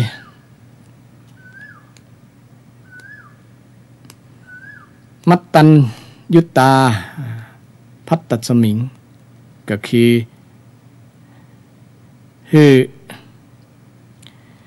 หูจักประมาณในพัดในการกินการบริโภครู้จักประมาณในพัดในอาหารก็สอนตุเจ้าว่าเราเป็นอยู่ด้วยคนอื่นอยู่ด้วยคนอื่นอยู่ด้วยศรัทธาญาติโยมบ่มีอาชีพเป็นอย่างแล้วบ่มีให้มีนาบ่มีอาชีพที่จะมาทำมาหากินลำแข้งอาศัยด้วยการขอการบิณฑบาตจากศรัทธาญาติโยมก็รู้จักประมาณถ้าบ่รู้จักประมาณในการกบฉันก็จะลำบากถ้าเป็นภิกษุก็จะอยู่ระดับลำบากก็บางครั้ง ประสงค์เจ้าก็เดี๋ยวนี้ก็ศรัทธาญาติโยมก็อุปถัมภ์ประถากอย่างดีทำให้ความเป็นอยู่ในสมณะเพศสนสารูปก็เป็นอยู่ด้วยความสัปปายะสะดวกสบายเพราะว่ามีศรัทธาญาติโยมเป็นผู้ใจบุญใจกุศลให้ความอุปถัมภ์ประถากกับพระสงฆ์องค์เนรในพุทธศาสนาเกี่ยวกับเรื่องมูนี้บ่อดกันอยู่แล้วนะถ้าวัดไหนอดกันก็แสดงว่าต้องคิดพิจารณาพอสมควร จะมีนักต่างหากนะทีนี้ที่มีนักแล้วมันบางครั้งฉันนักลำไปบ่ฮู้จักประมาณเนี่ยก็เดือดร้อนนะเป็นโรคอันนั้นเป็นโรคอันนี้ได้เพราะว่าโรคภัยไข้เจ็บมาจากอาหารส่วนหนึ่งมาจากอาหารบ่ฮู้จักประมาณในการฉันมัตตัญยุตตาเป็นมัตตัญยุตตุงไปเป็นต้นนะถ้าเป็นชาวบ้านก็เกี่ยวกับถ้าบ่ฮู้จักประมาณในการกินเกิน นะกินเกินรายได้ที่ตัวเก่าได้มาก็ลำบากนะคือเป็นหนี้เป็นสินมากินนะบางคนไปกินร้านอาหารที่หรูๆที่แพงๆแต่ว่าคุณภาพอาหารก็อย่างเดียวกันแต่ก็ใช้ชีวิตจนเคยชินเนี่ยแล้วนะมันก็เดือดร้อนทำให้เป็นหนี้เป็นสินเกี่ยวกับเรื่องบ่ฮู้จักประมาณในการกินนะประมาณในการกินก็มีหลายที่หลายแห่งนะบางครั้งเนี่ยก็เกิดเดือดร้อนนะในหลักพุทธศาสนาก็สอนว่ากินเพื่อหยังนะประมาณนั้นนะบ่กินเพื่อนวิภูสนายะนะบ่กินเพื่อประดับประดานะมันดนายะบ่กินเพื่อความเมามันนะคือเมาในความรสอร่อยอันนี้รสอร่อยรสแซ่บล้ำประมาณนั้นนะคือนี่เป็นในการพิจารณาอาหารของทุกเจ้าที่พระเจ้าที่พระองค์ได้สอนไว้คือรู้จักประมาณรู้จักพิจารณาในปัจจัยสี่มีอาหารเป็นต้นจะไม่ได้เดือดร้อนนั่นเองก็เป็นวิธีการที่พระองค์ทรงวางไว้องค์ทรงสอนให้กับพระภิกษุตั้ง 1,250 รูปได้ฟังกันวันนั้นด้วยพระโอษฐ์คือด้วยปากเป่าที่พระองค์ได้สอนที่วัดเวรุวันที่วัดเวรุวันคือประสงค์ทั้ง 1,250 รูป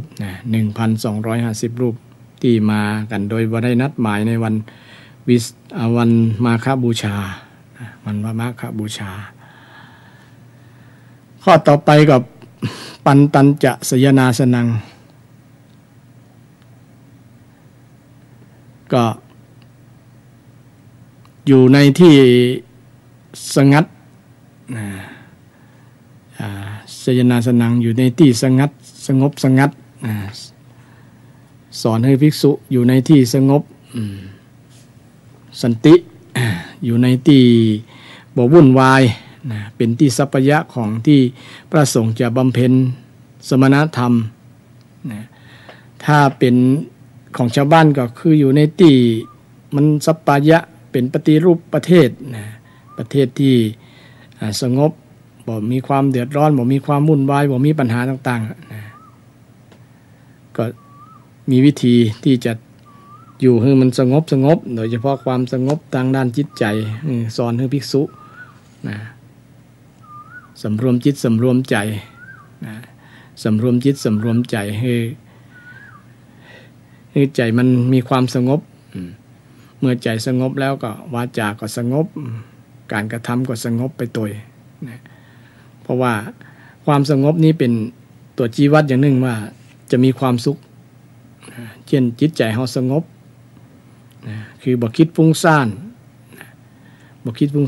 ยิ่งได้สถานที่สงบแล้วคือในด้านกายภาพสถานที่มันสงบบ่มีเสียงรบกวนในการปฏิบัติธรรมในการดำเนินชีวิตก็มีคุณภาพจะพักจะผ่อนจะปฏิบัติธรรมก็สะดวกสบายข้อต่อไป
ให้ดีแล้วพัฒนาให้จิตใจมันเข้มแข็งจิตใจมันเข้มแข็งจิตใจสะอาดสงบสว่างแล้วเนี่ยมันก็จะอยู่ในสมณเพศลำบากนะจะอยู่ในสมณเพศลำบากอันนี้รวมลงที่การพัฒนาจิตใจที่พระองค์ได้ให้โอวาทปาติโมกข์ในวันสำคัญทางพุทธศาสนาวันมาฆบูชานะแล้วก็ควรที่จะทำให้มันเปิงควรครับในฐานะที่มันเป็นพุทธศาสนานะพุทธศาสนาเพราะฉะนั้นเมื่อวันถึงวันวาระสำคัญทางพุทธศาสนาก็ควรที่จะน้อมนำเอาพระธรรมคำสอนน้อมนำโอวาทที่พระพุทธเจ้าได้ประทานให้ที่พระองค์ทรงเป็นผู้มีพระมหากรุณาธิคุณคือมีความเอ็นดูสงสารชาวโลกมีภิกษุบริษัทเป็นต้นที่มอบความฮักที่ยิ่งใหญ่กว่าความฮักก็คือความกรุณาพระองค์ทรงยื่นความกรุณาเนี่ยมอบให้กับพระสงฆ์ทั้ง 1,250 รูปพร้อมกับพุทธศาสนิกชนทั้งหลายที่เราได้อานิสงส์จากคำสอนโอวาทของพระองค์นำไปเป็นหลัก ปฏิบัติในการดำเนินชีวิตเราได้โดยเฉพาะหลักการ3หลักการเนี่ยเราก็คุ้นเคยกันบ่อยๆว่าบอกควรทำบาปทั้งหมดข้อที่2ทำกุศลหรือว่าทำความฉลาดให้เกิดข้อที่3ก็คือทำจิตใจให้สะอาดให้บริสุทธิ์ผ่องแผ้วนี่ก็เป็นหลักการที่เราจำกันได้ดีนะเพราะว่าปีไหนก็พูดถึงเรื่องโอวาทปาติโมกข์แต่ส่วนนักเพิ่นจะเน้นนักที่หลักการว่าเป็นหัวใจพุทธศาสนาเจ้าสอน 84,000 ก็รวมนี้นะบางอาจารย์บางรูปบางท่านก็อธิบายเกี่ยวกับโอวาทปาติโมกข์ว่าเป็นวันที่พุทธเจ้าได้รวบรวมสรุปคำสอนอยู่ที่โอวาทปาติโมกข์นี้ส่วนหนึ่งนั้นก็ถูกต้องแต่ว่าถ้าโอมดต้องมวลในโอวาทนั้นก็อย่างที่ได้กล่าวมามีทั้งอุดมการณ์และหลักการวิธีการนะที่พระองค์ได้ตัดไว้ในโอวาทปาติโมกข์ที่เป็นภาษาบาลีว่าขันติปรมังตโปติทานิพพานังวัฏันติพุทธาปภิโตปรูปคาตีสมโนโหติปรังวิเหตยันโตสัพพปาปัสสะกรณังสุกุสลสูปสัมปทาสัจจิตะปริโยทปนัง แล้วก็เป็นคาถาสุดท้ายว่าอนุปวาโทอนุปคาโตปาติโมกขิจสังวโรมัตตัญยุตตาจัปัตตสมิงปันตัญจัสยาสนังจิตเตที่จิตเตจาโยโขเอตังพุทธานาสาสนังซึ่งเป็นภาษาบาลีที่พระเจ้าได้ตรัสไว้ 2,000 กว่าปีมาแล้วเมื่อวาระสำคัญมาถึงในวันที่1มีนาในปีนี้1มีนาคมซึ่งตรงกับวันพัดต้นเดือนพอดีซึ่งเป็นเดือนแห่งความฮักก็ว่าได้ญาติโยมที่พระเจ้าได้มอบความฮักมอบความเมตตามอบความกรุณาให้แก่ชาวพุทธได้น้อมนำเอาหลักโอวาทของพระเจ้าไปประยุกต์ใจกับชีวิตของเราได้นะไปประยุกต์ใจกับชีวิตของเราเพื่อให้ชีวิตนั้นเป็นชีวิตที่มีคุณค่ามีคุณภาพมีสุขภาพมีอันอย่างภาพหลายๆภาพนะพระดอนภาพพระดอนภาพด้วยนะซึ่งกับเป็นได้จริงๆถ้าเรายึดเอาหลักโอวาทมาประพฤติปฏิบัติยิ่งสังคมยุคนี้ต้องใจนะครับผมครับบาปทั้งหลายทั้งปวงคนเว้นหมดเวลาครับท่านอาจารย์หมดแล้วเหรอครับหมดเวลาครับเดี๋ยวนี้เวลาเหลือ5นาทีนิมนต์อาจารย์ญาติโยมทั้งหลายจะโทรศัพท์มาก็เหลือประมาณสัก 2-3 นาทีเด้อวันนี้ต้องขอบพระคุณท่านพระครูสิริอัมราภิรัตน์ที่ท่านได้พูดถึงเรื่องวันมาฆบูชาเต็มที่โดยหลักการโดยวิธีการนะครับเนาะแต่ต้องตั้งใจไว้ว่าเราต้องมีอุดมการณ์เดินตามรอยพระพุทธเจ้าครับเนาะพระพุทธเจ้าสอนว่าคุณควรจะหยุดบาปได้แล้วบาป เกิดขึ้นหลายทางทางกายทางวาจานะครับและสำคัญที่สุดอย่าให้บาปเกิดขึ้นในใจ นั่นแหละครับเนาะสำรวมนะครับเนาะสำรวมในปฏิโมกข์ก็คือสำรวมที่ใจนะครับสำรวมใจกับสำรวมได้หมดนะครับเนาะ สำรวมใจก็สำรวมกายได้สำรวมวาจาได้อยู่เพราะฉะนั้นจึงเป็นสิ่งอันประเสริฐที่สุดที่วันมาฆบูชามาถึงเฮาแถมรอบหนึ่งซึ่งหน้าที่ของเฮาในช่วงนี้ระยะนี้พศนี้ก็ต้องคือเมื่อวันมาฆมาถึงนะวันสำคัญในทางพุทธศาสนาหนึ่งนั้นเฮาก็ควรที่จะนะครับทำตัวให้สะอาดทั้งกายนะและก็ไปสมาทานเบญจศีลหรือศีล8โบสถศีลและก็ปากันไหว้พระสวดมนต์ทำบุญตักบาตรนะเจริญทำกรรมฐานนั่งภาวนานะครับเนาะมันจึงจะถือว่าเป็นการสนับสนุนส่งเสริมพระพุทธศาสนาเดี๋ยวเว้นจากอบายมุขทั้งปวงซะเนี่ยนะครับเนาะช่วงวันมาฆบูชานี้เว้นได้ก็เว้นถ้าเว้นไม่ได้แล้วครับลบกับเว้นใกล้ๆกันนะเนี่ยเว้นไม่ได้ก็ยุดได้ก็ยุดนะครับเนาะถ้ายุดไม่ได้ก็เว้นเว้นแล้วก็ลบหลีกเลี่ยงมันไปนะครับเพราะว่ามันเป็นวันเพื่อนเขาว่าเป็นวันที่นี่บนนั่งครับเป็นวันที่สำคัญที่สุดนะครับที่มาถึงที่ว่าสำคัญเพราะอย่างครับเพราะเขามีชีวิตรอดปลอดภัยมาปีหนึ่งวันมาฆบูชามีเพียงครั้งเดียวนะวันเดียวครั้งเดียวนะครับเนาะ365 วันกับวันนี้แหละครับนะครับเนาะเพราะฉะนั้นเขาดีใจที่เขามีชีวิตรอด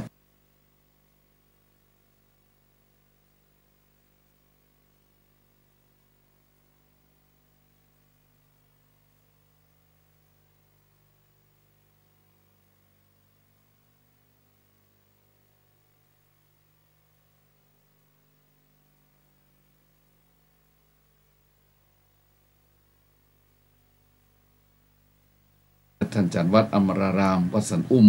ศรัทธาญาติโยมทั้งหลายฟังไปแล้วก็มีความเข้าใจมีความคุ้นเคยกับเสียงท่าน และก็ธรรมะที่ท่านได้ไปวันนี้เขาบอกเปิดสายแล้วเนาะสายประธานได้เปิดครับวันนี้ฟังกันเต็มที่บางคนก็ฟังไปรับไปตัวนิยมรับก็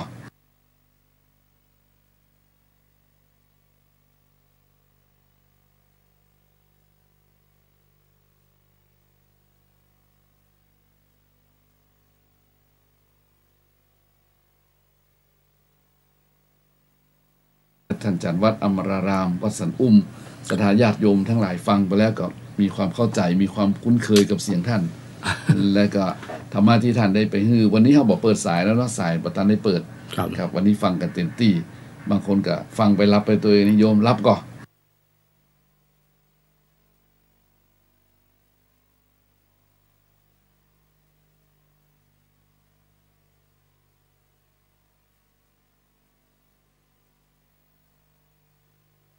พระพุทธศาสนาเพื่อเป็นมรดกอันล้ำค่าให้แก่ลูกหลานในอนาคตขอท่านหลายมีความสุขกายสบายใจอายุมั่นขนยืนเหมือนกันทุกท่านทุกคนเทินเจริญพร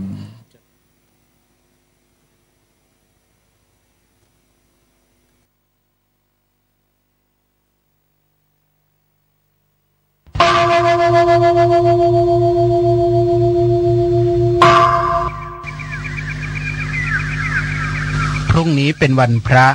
ขอเชิญลดละอบายมุขทำจิตใจให้สงบสะอาดปราศจากสิ่งเศร้าหมองทั้งปวงเข้าวัดฟังธรรมแล้วไหว้พระสวดมนต์ตามสมควร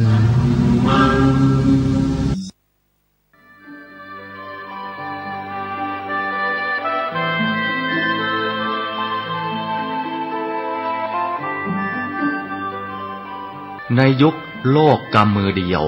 นักเผยแผ่ควรฝึกใช้สื่อให้เป็นประโยชน์ภายในประเทศควรจะมีรายการวิทยุเผย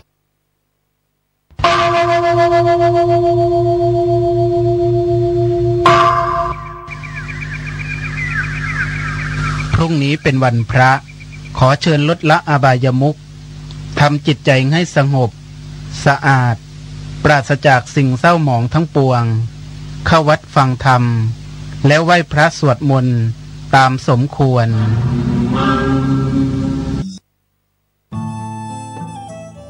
ท่านกำลังติดตามรับฟังสถานีวิทยุกระจายเสียงพระพุทธศาสนาแห่ง